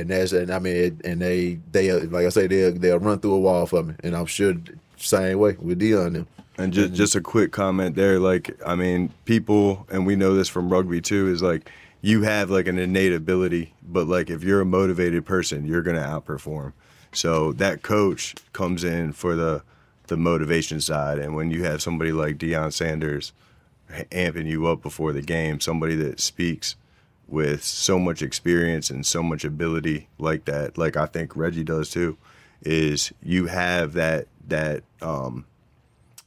extra motivation because you're being influenced by somebody that's actually done it, and he also, like, so he's speaking from a position of credibility, and he gets those guys because he's been in their shoes before, and he's somebody that is really able to get the kids into a position of peak performance. They're already great athletes because they were recruited for that, but how do you actually take that good player and get them into a position where they can succeed at an optimal level, which is like peak performance, what we're trying to do, regardless of athletics or business in general, you know? Well, yeah, you got to take your talent, and then you got to have some hunger there, and you got to work hard. Do you think that the kids these days work Nope. as hard? Nope. Yeah. I think they more, because I deal with it. Yeah. I've had kids come out to workouts and do 1, 2 things and want to post selfies on social media talking about they working out and ain't even broke a sweat. Yeah. But it looks like they working. And the kids nowadays, they don't understand the grind of and that's what pisses me off being around some of them sometimes, because what I put into the game, and what dudes that I play with put into the game, and to see them not want to, they out there doing it, but they don't fully get it and don't put that full work in like we did. It's kind of annoying to sit and watch it at times. Now, don't get me wrong, all of them not like that, but you will get some that they want to be social media heads. They think that's the way that's gonna be the call. And I ain't gonna lie to you, but the way some of these coaches recruit now, you're a 4 or 5 star. I mean, take A&M for example. Shit, we got 4 or 5 stars that can't stay out of trouble. I'm a recruit character. That's what I'm a recruit. You could be a 4 or 5 star, but shit, if you ain't got the character, shit, ain't no telling what you're gonna do off the field. And so, that's they don't fully get it, because everything is kind of, because it's so easy. It's a whole lot easier now than it was. Because I mean, you had to go out and really put in the work when we was up. It wasn't no. I tell my son all the time. It's 2 things time will tell: who really about this shit and who not. No, that shit, You can't fake it. Yeah, no. Yeah. Time gonna tell if you really about it. Because it's gonna be somebody that's really about this shit, and you thought you were, but you was over there bullshitting, and now that time they caught up with you, now you got exposed. And I tell them that all the time, and that shit, you can't escape it. So if you really about it, it's gonna show. And if you really not, but you just going through the motions, it's gonna show. What's the hardest part for you of coaching? Because a lot of times they'll say things like, those who can't do, teach. They'll say, you'll see a coach, great coach, was not a good player. Just take Belichick, man. Case in point. Yeah. I don't even think Saban was a very great player. Little, tiny, probably pretty slow DB. Yeah. 5'4", I think. So it's got to be a little different. You remember when Magic Johnson coached for like 2 years? You're not that much younger. He coached the Lakers for like 2 years. Did he? He did. Or maybe even for a shorter term than that. Yeah. And he was just like, yeah, man, Shit, this coaching shit ain't for me, man. I played and dominated. I can't. What is it? Is it tough for you? Because you're like, well, just make that guy miss, and then you're like, oh well, I could have, but I take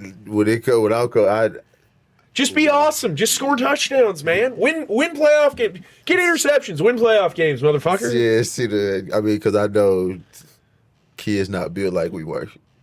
And I understand that part of it. They're more sensitive, right? Yeah, it is so, and them having the same. They can't take a good cussing like you probably had to growing up. Can but you gotta some. Now you gotta you can't cuss at them. You gotta cuss about the situation. Yeah, right? yeah, If you cuss at them. Yeah, you might be all this woke bullshit. Yeah, I don't know, man. You hurt my feelings. Yeah, but coaching my son, shit is one of those. The hardest thing about coaching him test your patience. Yeah, yeah, and you seem pretty laid back and patient. And I am. I'm very laid back. But you're a premier athlete, so you can't be that patient. It's time to go. And once I hit that button, now it's stop bullshit. You fucking around at this point. So game time. Let's go. So once it's time to go, it's time to go. I'll fuck around and bullshit with you all day long, but once it's time to go, we got to go. But the hardest thing about coaching, shit, man. You talked about not being the smartest guy in the room. Is maybe part of the hardest part of being coaching, like getting the guys around you to help you, guys who you can trust, like building the staff out? I feel like that's a very misunderstood part of the game. Yeah. People don't understand. Head coach travel with his guys, or is he just going to be him? And you have to have the right coordinators with you.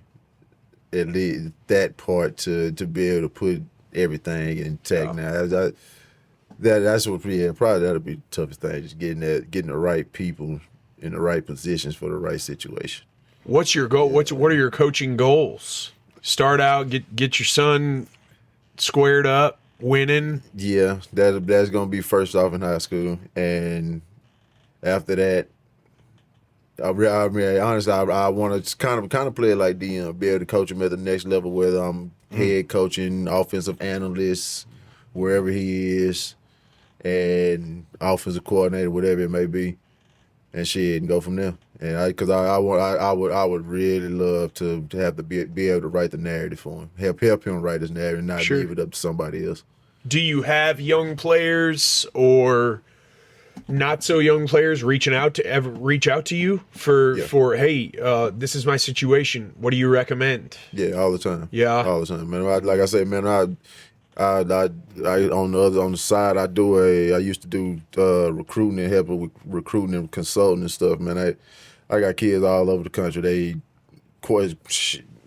it's blowing you up. Coach, yeah, I need big names. Should I do X, Y, and Z? Should I do, you know what I'm saying, what you think of this? And I mean, and I stay with that. And that's being able to be in that part and then being able to have them reach out to me just for that side of it, understanding I don't want shit from them. I ain't never gonna ask nothing from them, but I'm always here for them and they get it. And shit, that's probably the biggest upside of everything that I do.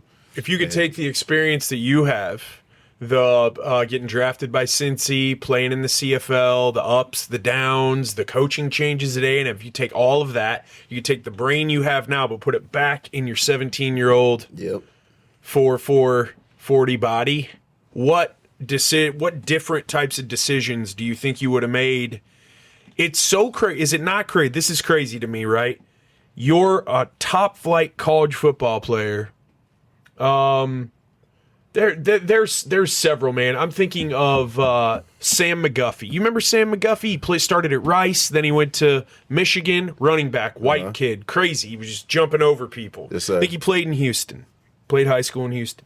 What happens in your college career then completely affects everything that does or does not happen at the next level. Right. So those decisions that you do or don't make, the hard decisions, the do I stay, do I go, do I transfer, are there things that when you look back, are you pretty at peace with it all? Or are you like, man, I wish I would have done this different? Only thing I would have done different, I would have left after my junior year. Okay, so when RC's gone, you're gone. No. After I stayed. Okay, after your first year, I would have left and went to the league after my junior year. Okay, instead of staying for my senior season, I would have went. So and because you could see the writing on the wall of what things were going to become.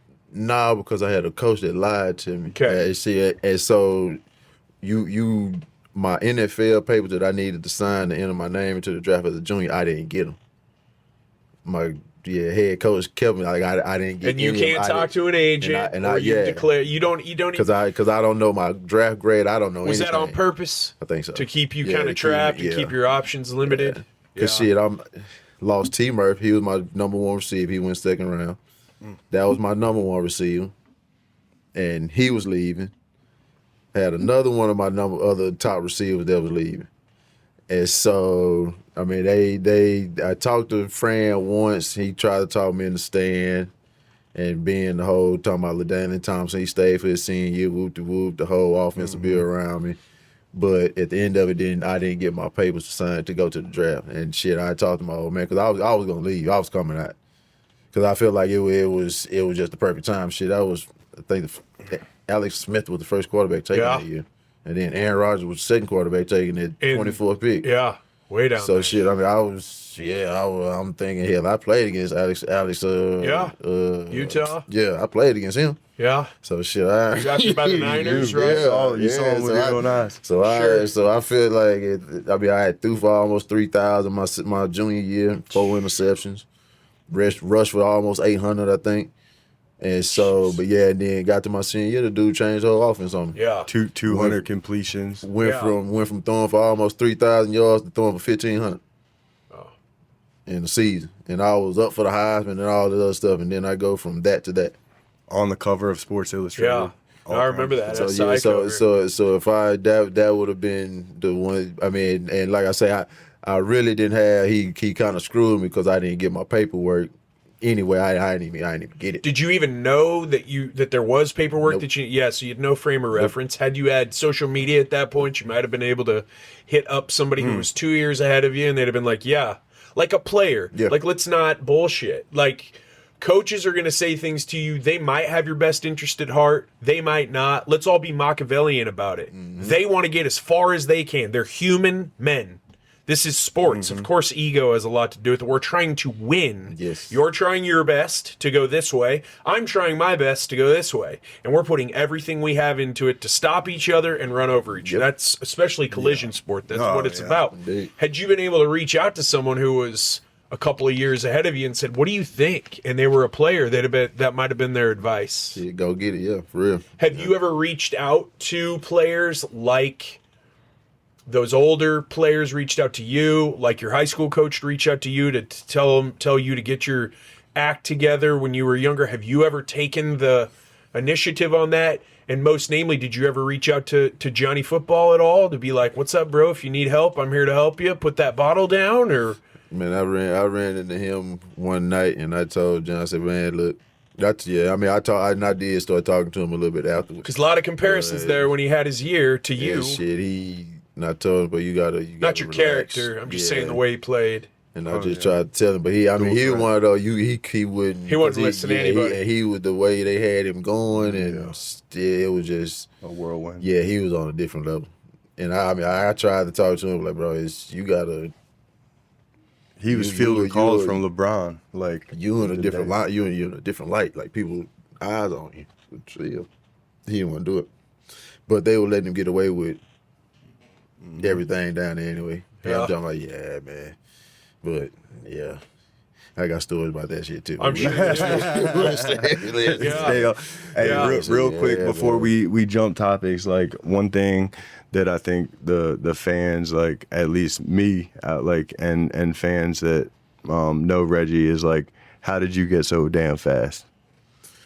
How did you get so quick? Just like happened. I mean, and just to give some context here, like to put it in historical perspective, and Reggie's like his favorite football player of all time is Michael Vick, and people say that Michael Vick's the fastest quarterback of all time, but he's up there in that class in terms of speed, like elite speed. When you look at the raw numbers, just in terms of what you did at the combine and like your 200 speed, your 200 was what, 20 and a half? 20.9, 20.8. And yeah, like I mean that's an elite level amount of speed. Were you always fast? It's just Did you just get out there and it was just because everyone says you can't teach speed. Man, I ran so much as a youngster. Like I ain't gonna lie, I would constantly run around my mom and them house, just running. Just running around the house. And then when we moved from that house, the next street we moved on, like 2 houses down, like it was a hill. And the hill come up and come down. I would run up and down the hill and just run and just run. And then shiftiness comes from I was like I said, I was the baby of the family.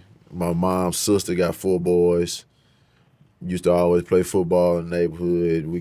And it was a whole neighborhood full of dudes, and it's 15, 20 people. We used to play Killer Man with the football. I know they call it other shit now. Yeah, I know that game by a different name. Yeah. I don't want to. Yeah.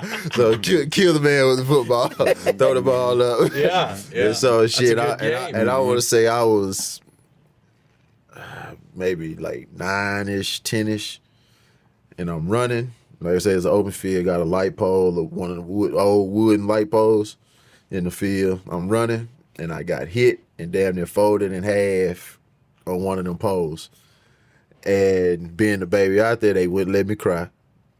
I had to shake it off. But from that point on, I don't think nobody else out there was able to touch me.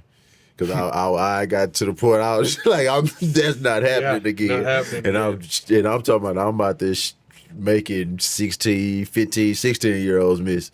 And so that was around that time. Yeah. Yeah, that's how I started running, and that's how you get offers as a freshman. Yeah, and shit. Like I said, I just ran, and I ran a lot. So you grew up in Texas. I did not. I moved here when I was in college. Texas is special. Yes. But you said that you were convinced to stay in the state, in the great state, to finish out your college career.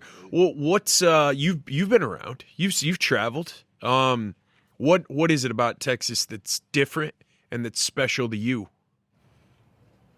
Aside of my people being here, like my moms and everybody, shit, the food.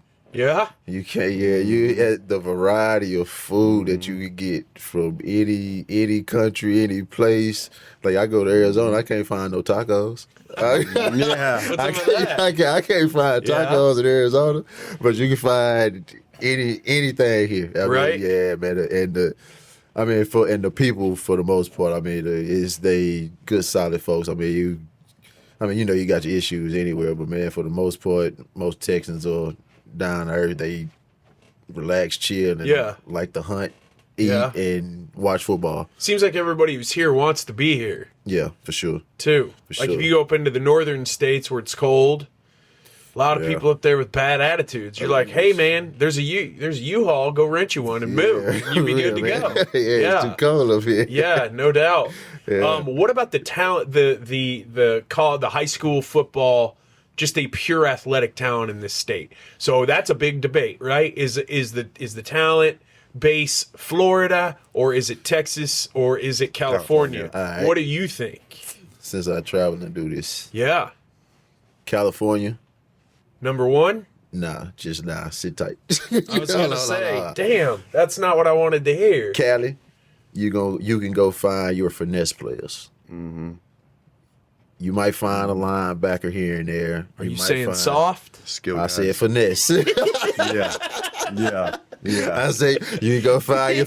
I know what you mean. You can go find you some badass quarterbacks out there. Now your quarterbacks, you want to go to Cali to find your quarterbacks for the most part. Now don't get me wrong. We got. I'm finna touch us. Florida speed. They football IQ might not be where your Cali or your Texas is, but they're gonna have pure athleticism, speed, that type of quick twitch. Texas, find everything. You're gonna have speed, you got your big boys, you got your QBs, you got everything you need in Texas.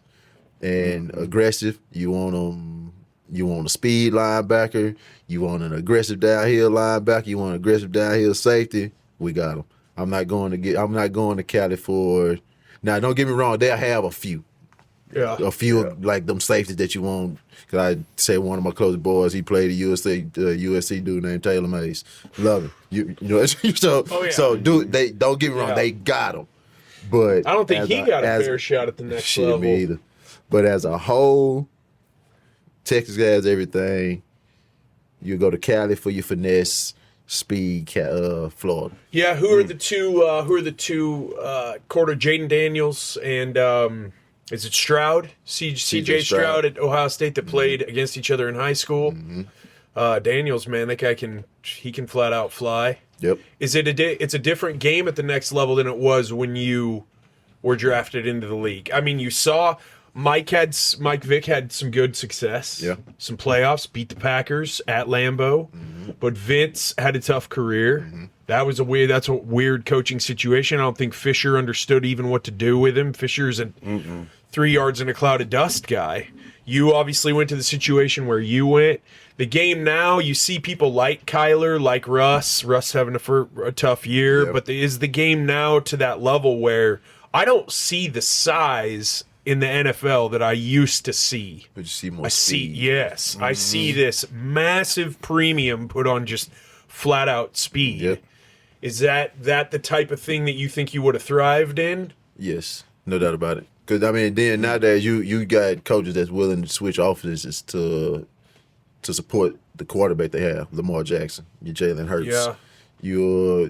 They're not a pure, just a straight back. Well, you could run that LA Rams offense. For sure. Really well. For sure. And then there would be a whole nother dimension there that they didn't have with Goff and don't have with Stafford. San Francisco, like them type of offense. Yeah. I mean, I don't. The San Francisco problems baffled. Did they lose last night too? Nah, I think they won. They got They won. an entire Pro Bowl out won. there. Yeah. Did they finally end up winning? Yeah, they won. There's nothing you can do when you get drafted into a bad situation. What do? You just make the best out of a bad situation? Try to. Were you ever depressed when you were in the pros? Were you ever like, this is not what I thought it would be? My rookie year, I did because they never gave me a shot to play quarterback. And even my receiver coach, Hugh Jackson, he had told me, like, listen, because once they released me, he was like, bro, I have never been a fan of drafting a kid at the highest level, making them switch positions, and then not giving him a shot at his position and then releasing him. He was like, he told me, like, I think that's bullshit. He was like, I know the coaches, they not going to tell you that. He was like, but I think that's bullshit. He was like, man, you played quarterback your whole life, and we draft you at the highest level and never give you a shot to play quarterback, but then release you. They ended up bringing me back, and I was able to bounce back and understand the game as a receiver. But, yeah, man, honestly, my second year at receiver, I was probably one of the best receivers out there. Really? Yeah, and shit, but... Were they ever going to try you at safety? Nah. Were you not down for that? Shit, I would have been. And I said something to them, too, and they wouldn't let me get back there. Yeah. Are you still shooting that? Are you still recording that other podcast with regularity that you mentioned? With ESG? Yeah. Not no more. How many did you do with him? Oh, how many? Sheesh. Like 50? 20? Maybe like 20 of them. Yeah? Did you enjoy it? Yeah. Yeah? I can tell you're good at it. Yeah, you're awesome at it. You're very conversational. Yeah, sure. You're very open. I have people on the podcast, sometimes I'll ask them a question. I'll even lean back like I'm getting ready for a good answer. It'll be like a one sentence. I'll be like, God, so next up, yeah, what are we doing? You're great. You're very good at it. You should consider shooting some videos and putting up your own YouTube channel. Yeah. Especially as you coach more. Especially as maybe your goals expand there, and maybe we see Deion Sanders 2.0 at some point, and you're running a program. Doesn't Eddie George run a program right now too? Shit, maybe. I think he runs it. Ohio. I don't know. Might be at one of the. I don't know. I think Eddie George is a head coach. That's a big responsibility. Yeah. You think Deion's going to get a call from somebody big? Oh yeah. Somebody was saying Nebraska the other day. I don't know if he'll leave with his son and Travis Hunter there, but after they leave, he might. Is his son NFL caliber talent? He'll go to leave just because of Shador, Yeah, the quarterback. He'll go just off his daddy. And he played at Prosper. No, he was At the private school. At his private school they started after he went Prosper to Deion's private school. I find it hilarious when people criticize Deion because Deion's inspiring. I don't give a fuck what you think about his style or anything like that. The dude's fearless, and I love that. He will try, and he started a school, man. You know how hard that is to do? My parents are in that business. Yeah. The school starting business, that's a motherfucker. Yeah. They obviously missed the boat with me. So they had to go start a school to help other kids, you know? That's a hard job. That's really hard. Yeah. He did that to the NFL Network. He's obviously a showman. Really hard worker, though. Was that why he was kind of your guy growing up, and plus the two sport? Was it the two sport when he was flying from one game, from a baseball game to the football, that you were like, he different. This guy? It did. So because I was a big Ken Griffey Jr. fan. There you go, man. That's my neck of the woods. I was a huge Ken Griffey Sweetest fan. swing in the game. Love the kid, man. Bo Jackson. Hell yeah. Bo Sports. Dion was the other one. Steve Young was the other one. Okay. And those and Warren Moon. That's who I around the corner have your shit. That's You got a couple Seattle guys in there, man. I like your style. Warren Moon, bro. Yes. Maybe he got the best throwing motion of all time, maybe? Gosh, man. Some of his highlights at UW. Yeah, buddy. Crazy. Yeah, buddy. That's a whole deal too with tech, right? You have video, film in the palm of your hand at any time. Were you a big film guy growing up? Yeah. So would you be like, okay, so I heard this story today. KD, right? Awesome, but he kind of only cares about ball. He'll get some supermodel out on a date, and he's just on Twitter arguing with people about ball. Yeah, or he's watching film. You would think that with the tech in the palm of your hand, that you wouldn't have to get a kid like Kyler to write it into his contract to watch film. But you would think that. I mean, because it should be like second nature to you. Were you watching film in high school, Tom, and that's how you were able to dial in? So I didn't know how to watch film. Okay. I would watch it, but we didn't understand how to watch film. Okay, who taught you to analyze? Slocum. Yeah. So Slocum, Sumlin, Babers, that's who we understand how to really break down film. That was when I first started, and then you get to the league, it's just a whole nother step further. What did the film break down the skill of learning how to do that? What did that do to your? Because you talked about football IQ a minute ago when you were comparing Florida and California with the great state. Football IQ here, you said, just slows the game down. Okay. Because you're dialing in on cues. So if I sit there and watch film with my son, I'll be like, listen, they'll line up a certain way. Somebody will show you, they'll give you a tip off. I mean, they do it at every level. You'll find, if you watch enough film, I'm going to see your tendencies. I'm going to see how you move, when you move, how your hips are. I'm going to just be able to, and understanding coverages and understand how a team move, I understand where I'm throwing before you even get to where you're going. So on pre-snap, I'm going to catch the ball. He going there. I know where he's going because he went here, and there's my hole. So I'm 2 steps ahead of you while you rotate. I already know where I'm going. Because Can you get where you want to go in this game without, especially as a signal caller, without really being like precise film analyzer? You can and be mediocre. Have a one game where you're absolutely amazing, and then your next 2 you're mediocre and barely can move the ball. Then that one game you'll have is, oh shit, he's back, and the next 2 you like, That's where you get those. Your consistent ones, like your Brady's, your Aaron Rodgers, your Drew Brees, your Paytons. That's why they were so good. That's week in and week out. Well, you can tell Hurts watches a lot. Yes, sir. Because his reads are really fast, and you're not running RPO in the NFL anywhere but on that team, and they're undefeated. Can you talk?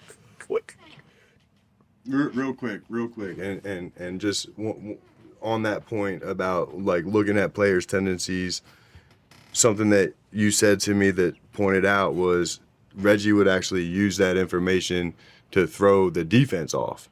So he would use his eyes and go through his progressions to get the DBs to bite or to fake them out, because he was so in tune with the game from knowing that side and knowing the film on their tendencies that he would out chess them in terms of making his eyes, giving a read over there, they swamp him. Sure. Boom, it's open up. Well, it's in probably the flat. because you played those positions too. Yeah. So you know what they're looking at, so you know how to fuck with them. I'll tell you, and that's why I was good at safety. So like when I see a quarterback, you looking here first, I know you're not going to throw there first, because I'm not. Mm-hmm. So if you trying to get me to move, I'm not gonna move. My first couple steps, I'm gonna look like I'm moving like that. Then I'm gonna just square right back up with you, because I know you finna throw somewhere else. Could most quarterbacks be legit wide receivers if they had the athleticism? Yeah. because they understand. Now, if you could run by people, now most of them can still go play sliding understand zones. I can sit down in I mean, the you zone. could put Josh Allen in at tight end, and he would dominate. For sure. Right? For sure. And you can, because I mean, if you understand defense, understand the weakness in the defense. Now, once you get to that level, you're so smart on both sides. Because now my defenders, they understand if we play this one coverage, I know this is the weak spot. This is the weak spot. So this is where the offense is going to attack. So before this is where I know they're going to attack those spots. I'm gonna try to beat them there, and that's why everything speeds up in the league. Because now the mind game, everybody's smarter now. Everybody understand the game now is playing with your mind and doing little stuff with your mind, trying to throw people off. And that's the biggest move when we should get to the next level, man. It's just what you have to be able to manipulate with your eyes. You have to be able to do little things and get the ball out your hand and You're throw playing spots. chess, Yeah, not checkers. indeed. Did you experience any discrimination? Any of he's a really good athlete, the bullshit that they throw at the black quarterbacks? Yeah. When did that start? Was that in high school?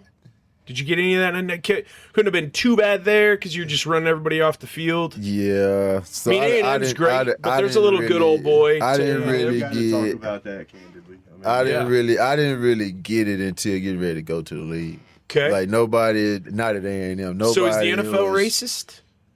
I wouldn't say racist, but because it's dominated. It's dominated by black players. Yeah. So I wouldn't say The numbers are staggering. Yeah, but when you start, and now, I mean, you have a whole lot more black signal callers than when I was playing. Yes. Because the speed of the game. Right. Even your Justin Herberts can run. Yep. You don't have your Peytons back there no more. Brady is the only standstill quarterback you have now. True. Every quarterback in the league Dak can move. Even Even Aaron Rodgers can move. everybody. He's 40. You think about everybody in the league now can move. You have to, because why? Defense is just as fast now. Yeah. And standing still and just being able to sit in that pocket is. So what are they saying to you at the combine? Are they like, well, do you have knowledge of the game, Mr. McNeal, sir? Nah, we was okay there because I passed all they put me on the board. I did all that type of stuff. That Wonderlic thing and all that. Did all of that. Yeah. But I think they were more mad at me because I didn't play. I didn't go to receiver. They wanted me to do receiver at the combine, but I just threw. And I feel like it wasn't no quarterback. And you ran. Right? Yeah, I ran the 40. Yeah. What's up with running at Pro Day, not at the Combine? Yeah, I know you didn't do that, but what's up with that? You just... I guess most people feel comfortable. More comfortable. That they Pro Day. Okay. Not so many. I mean, it's a bunch of odds, but you in your own setting. Yeah. You've been running on that turf. I didn't run my Pro Day because I ran 4.35 at the Combine. Then my last Pro Day. What are you doing? Damn. That shit, the Pro Day before Run that. down a cheetah, bro. And so the Pro Day before that, going into my senior year, because they do have a Pro Day before, like going to your senior year too. I ran 4.28 and 4.26 in that Pro Day. And then hit the 4.35 at the Combine. So when we came back to my Pro Day, I was like, ain't no point in me to run no more. But yeah. And that can really hurt a player too if they don't do well, right? So they want to. Sometimes, but I mean your film kind of speaks. Yeah. If you're a player. Yeah. Now if you're on the brinks and you need those numbers, it could hurt you. And I mean it put me in a position to where my build at that time. My build and my speed added up to receiving. What I looked like at 210, 205, running a 4.3, I was more of a receiver. And if you had been 2 inches taller, they would have given you a better look at quarterback? Yeah. And is it really Russell Wilson that kind of changed everybody's mind? Russell and Drew Brees, who both have a Super Bowl, and they both... See, Drew Brees was a pocket passer. Yeah. Move a little bit. Yeah, he understood his throwing lanes because he was shorter. So Drew Brees. He was one I used to watch too growing up. Coming out Texas Austin. guy. Yeah, coming out Austin. But no offers anywhere in Texas, by the way, for Drew. Yeah. Absolutely crazy. Went to Purdue. Yeah. And then Russell, transfer. Also a short guy, but a fire hydrant. Yeah. He's a big kid. So, yeah, I think so. It was about then Vic, but even Vic, our styles similar, but I could throw better. Yeah.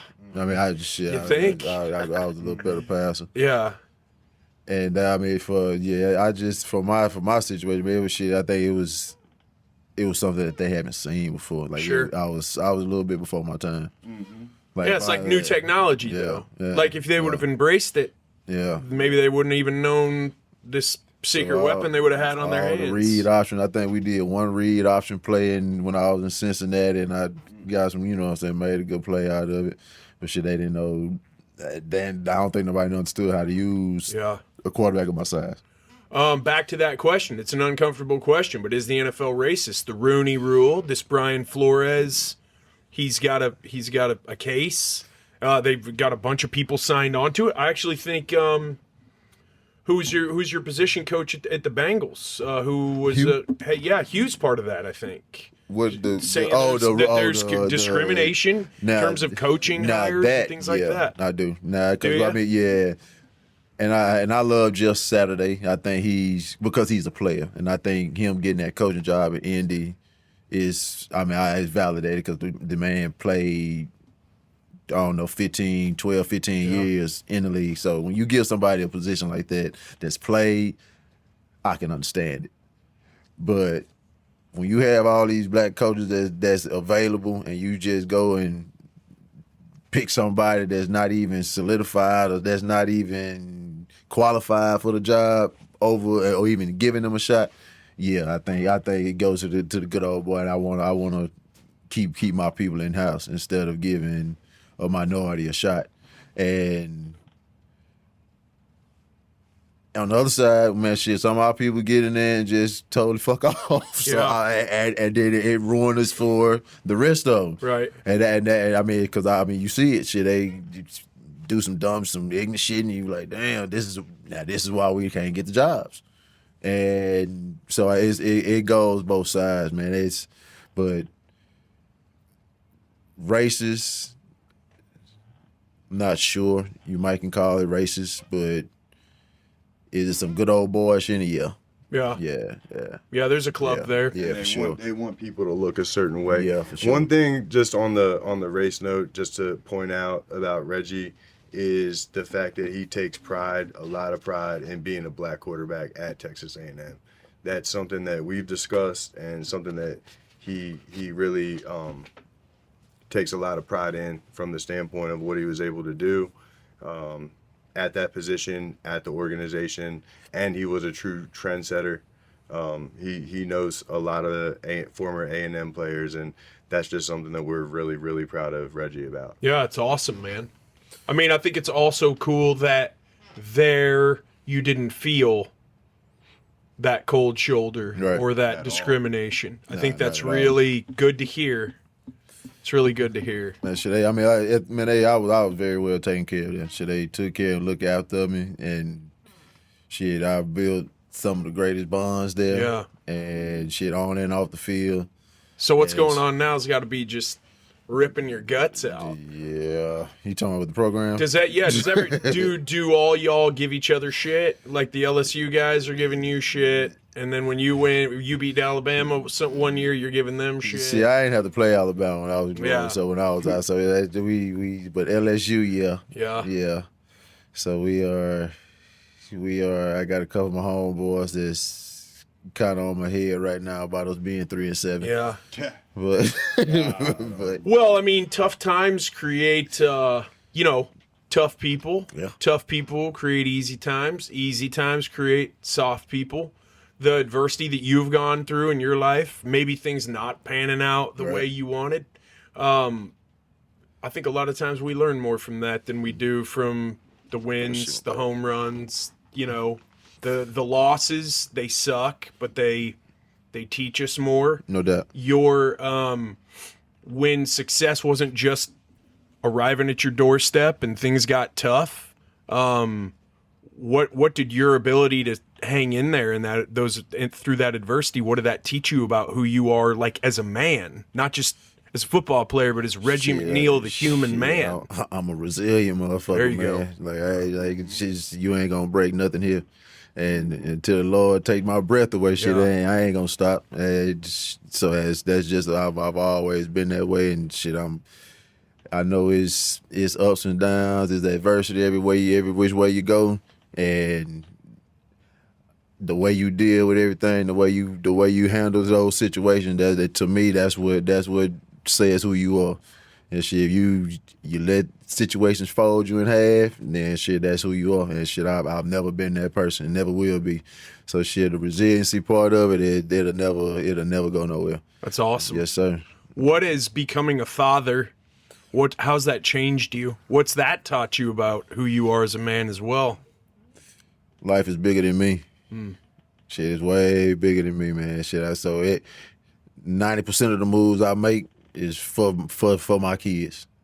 So now anything that's like, shit, going back to football, I tell my son, being a quarterback, you're the only person that can't be selfish. You can have 10 selfish motherfuckers on the field, but as soon as you start getting in your feelings, as soon as you start pouting and doing little shit, it's gonna rub off on everybody else. You receive over here, he can pout. But you as a quarterback, the leader of the squad, you can't do that shit. You can't have a bad day. You can't. Not in trying to be a leader. Now you can get home and do what the fuck you gotta do, but when you in front of these people, you gotta leave. It's not room for no bad day. And shit, I teach him that, and that's how we move, man. And shit, we can, like I say, I feel like transition is part of the growth, and shit, when you stop growing, you die, and shit, I'm not there yet. Yeah, and so much of being a leader is being authentic. So being the same person on the field as you are in the locker room, but also doing the little things like your body language, how intentional you are with your nutrition, when you show up, where you show up, whether it's the training room, the weight room, whatever it is, people see that. Do you know who Robert Greene is? He wrote the 48 Laws of Power. He's a great nonfiction writer. He said, and I'm pretty sure this is true, people judge you, and this judgment never leaves. They hold this judgment for the rest of their lives within the first 10 seconds of meeting you. How you carry yourself, the energy you bring when you meet someone, it never goes away. You never get a second chance to make a first impression. As the leader on the field, it's a little different in football than it is in any other sport, is it not? You have one quarterback. I mean, basketball, definitely have some stars there. Rugby, not as much. There's 15 on 15 out there. There's one quarterback. All eyes on one guy. That calm under pressure, that resiliency like you talked about, that relentless, that real short memory, like I threw an interception, who cares? Fuck it, let's go. Yep. Those are all things that you carry into life. Yes, sir. And those are things that are super important. How have you carried that experience, your sporting career experience, into your business experience and this partnership that you guys have created and now your real estate investing pursuits? You want me to answer that? Yeah, go ahead. All right. Nat, could you move closer to the table? Yeah, no, so when Reggie and I connected to start talking about real estate, a big thing that was a motivator is just the fact that Reggie he's a tried and true leader. We started talking real estate terms. It's very similar to what he was doing in terms of building out frameworks, understanding who does what in a role, how teams are built up, because as you know, real estate is a team game as well. So we've got a great team. We've got 2 partners that I've worked with quite a bit, and we've got T-Murph. So we've got the skills, we've got the network with all the A&M stuff, and we've got a track record of success that we're tapping into. Reggie is a part of that because of his character, what he's already been able to establish in terms of discipline, hard work, mental fortitude, ability to persevere over adversity. So those are a lot of the characteristics that, like, the people on our team. T-Murph's one of them. T-Murph's a really hard worker. Our other 2 partners, they're really smart. They're hardworking guys. So having Reggie's background in that team is a huge asset for us because we already know about his performance and how he carries himself on and off the field. And now we're using that to leverage into this real estate syndicate, which we've recently put together several multifamily deals, 506C syndications that we're going to bring out more details on very shortly. But something to really be excited about. We've got pretty lofty goals in terms of how many units we're trying to get to. Right now, we're prospecting land. We're putting together equity and debt partners so that we can buy the next deal. So we closed 2 deals last year. One was 16.5, the other was 29.5, a total of 400 units, and we want to double that next year. So next year is going to be a big year in terms of where we go with the real estate and leveraging our team and the attributes that Reggie brings to the table. Not only just the A&M side, and there's a marketing aspect to it, of course, but just in terms of Reggie's ability he's a quick learner, and we hit the ground running with this real estate stuff. He's calling me, going on Zoom, looking at financials, what's the rent roll, what's the occupancy, going through all the numbers, cap rate, shit, yeah. IRR, AAR, equity multiples, going through all the nuts and bolts, and he picks it up, and it's just like it rolls. And then we've got the team that we've got the established relationship with. Reggie's got that 20-year relationship with T-Murph. T-Murph is already extremely successful down in College Station. I've got my partners. We've worked together for 12 years. They've currently got $100 million in assets under management. So we've got the team there. It's right there. This year is going to be a pivotal year in terms of what we pursue. We're staying in that multifamily area. We think it's really attractive under the current market. But we're gonna release more details on that soon. And people, they can reach out either to myself or Reggie. There's going to be more information coming out. So, stay posted. There's going to be a lot of good things coming. Is this getting into this type of business thing? Is this just about your relentless pursuit to always be growing, like you've talked about before? I do. Yeah, and it gives me another leeway just to do something other than football. But at the same time, it'll help me take. Because I was telling that, man, I came out of pocket so much just doing 7-on-7 with my son last year, which I don't mind because I'm gonna do whatever I gotta do for him. I say, but when it comes to being able to grow in another situation that can even elevate that part of it, sure, it just makes sense. And man, whether it's football, real estate, school, whatever it is, it is only one way to approach it, and that's with full steam to me. I want to roll, and I like to press go. And once we say we going, we going. Yeah, if we're gonna fuck around, let's go fishing. Yeah, for real. Like if we're gonna do business, let's beat everyone's ass. Yeah. Is that competitive fire? Does that get fed a little bit through this too? Yeah. Like I see, because I know myself, and before I even spoke with that shit, I had never even been in real estate. It never even really interested me. And then I start he'll send me shit, and we talk. I'm looking, I'm reading it. I'm like, damn, nigga, we can.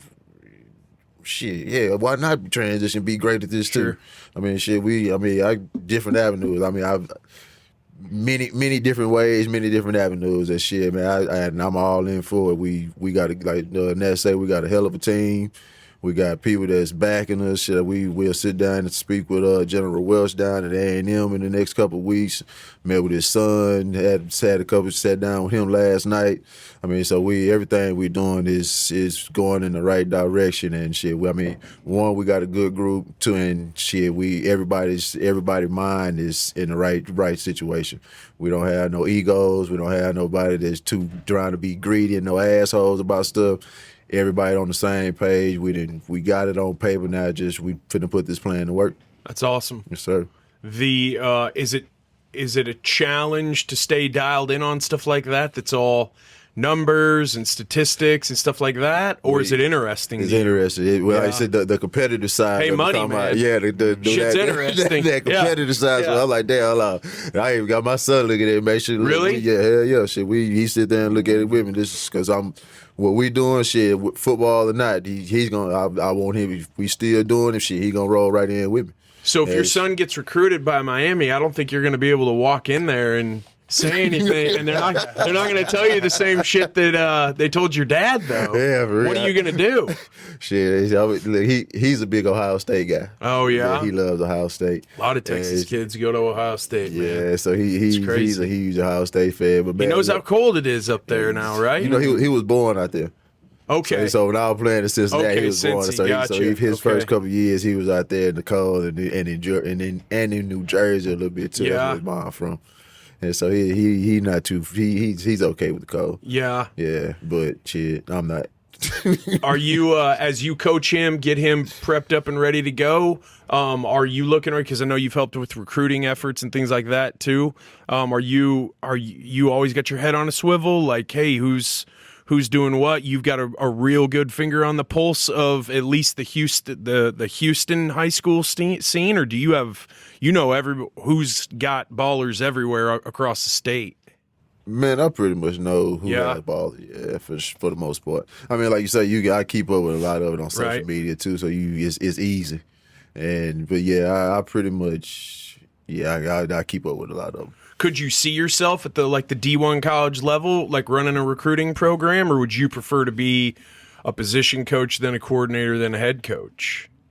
Or you kind of have to do it all when you get first started? Yeah. Now, when you go to college, you're now I think everybody has to do some deal with the recruiting. Yeah. And so that's the thing. Yeah. That's the only thing about How many college. letters did you get when you were being recruited? I'm gonna say how many I didn't get. The only school that didn't offer me was Florida. Did you get any offers out of the West Coast? Everybody in the country offered me. Washington State offered you? Everybody in the country offered me besides Florida. You just got banker's boxes with the letters. Did you keep them? My mom been trying to telling me I need to come pick me. I was like, shit, I don't want them. I know. I was like, I don't want them. You can show Reggie, baby. I was like, shit, I don't need them. Yeah. Shit, he get his own box of letters. He don't need to see mine. Yeah. But yeah, everybody. It's not a school in the country that didn't. I got overseas schools. I got out the country schools. Yeah. The only school in the country that did not offer me was Florida. How determined are you, or has it ever even crossed your mind? You see kind of the sad stories of guys who they have a great high school, then college, then some success at that next level. They get some money, but then that's kind of the high point of their life. How determined are you to continue on that upward trajectory just for the rest of your life? Shit, man, I feel like I'm still young, man. I feel like I got a lot more living to do. Is that part of that relentless, competitive fight? Yeah. Cause like I said, as long as I'm on this, as long as the Lord keep giving me air to breathe, man, and air in my lungs, shit, I feel like it's another. So if somebody in the green room talks shit to you right now, you'd go out on that road and you'd race them and whoop their ass? I'll probably pull a hamstring or two, but shit. We can definitely get to it. No doubt. If viewers or listeners of this podcast want to reach out to you directly, is the best place on Twitter? Is it the best you place? You can get me on Twitter, I think it's Reg McNeal 1. Okay. I think my Twitter, and then my Instagram is Reggie McNeal 1. Okay, awesome. And Instagram, Nat, people want to come at you? And Parsons5. And Parsons5 on Instagram. Yep. And you're pretty active on LinkedIn as well. Yeah. Awesome. I've been more active lately. And then Instagram, got a lot of stuff with the rugby stuff on there. Awesome. So, guys, gonna have some good updates coming out. Beautiful. With the Reds and. Yeah, I don't know what you're doing there, but I'm glad you're still in the game. No, Thank you for coming, man. Appreciate your time. Thank you, guys. That was awesome. That was an awesome podcast. I thank you very much to Nat Parsons for bringing Reggie in. Reggie was very high energy, awesome, honest answers. If you're wondering about the state of recruiting, the state of college football as it is now, and is the NFL racist? This podcast was for you. Thank you to Reggie. Thank you to Nat. Hope you guys enjoy the podcast. I know I like doing them because I like talking to those fearless DIY people who get out there every day and chase their dreams and who live with passion. If you know somebody who you think I should interview here, have into the Jess Marshall podcast, man, drop me a line. Hit me anytime on Instagram at Jess from the Northwest. Check me out on TikTok at the same handle. Like, subscribe, comment here as well. Love to know what you think about these podcasts. Thanks for watching. We'll see y'all next time.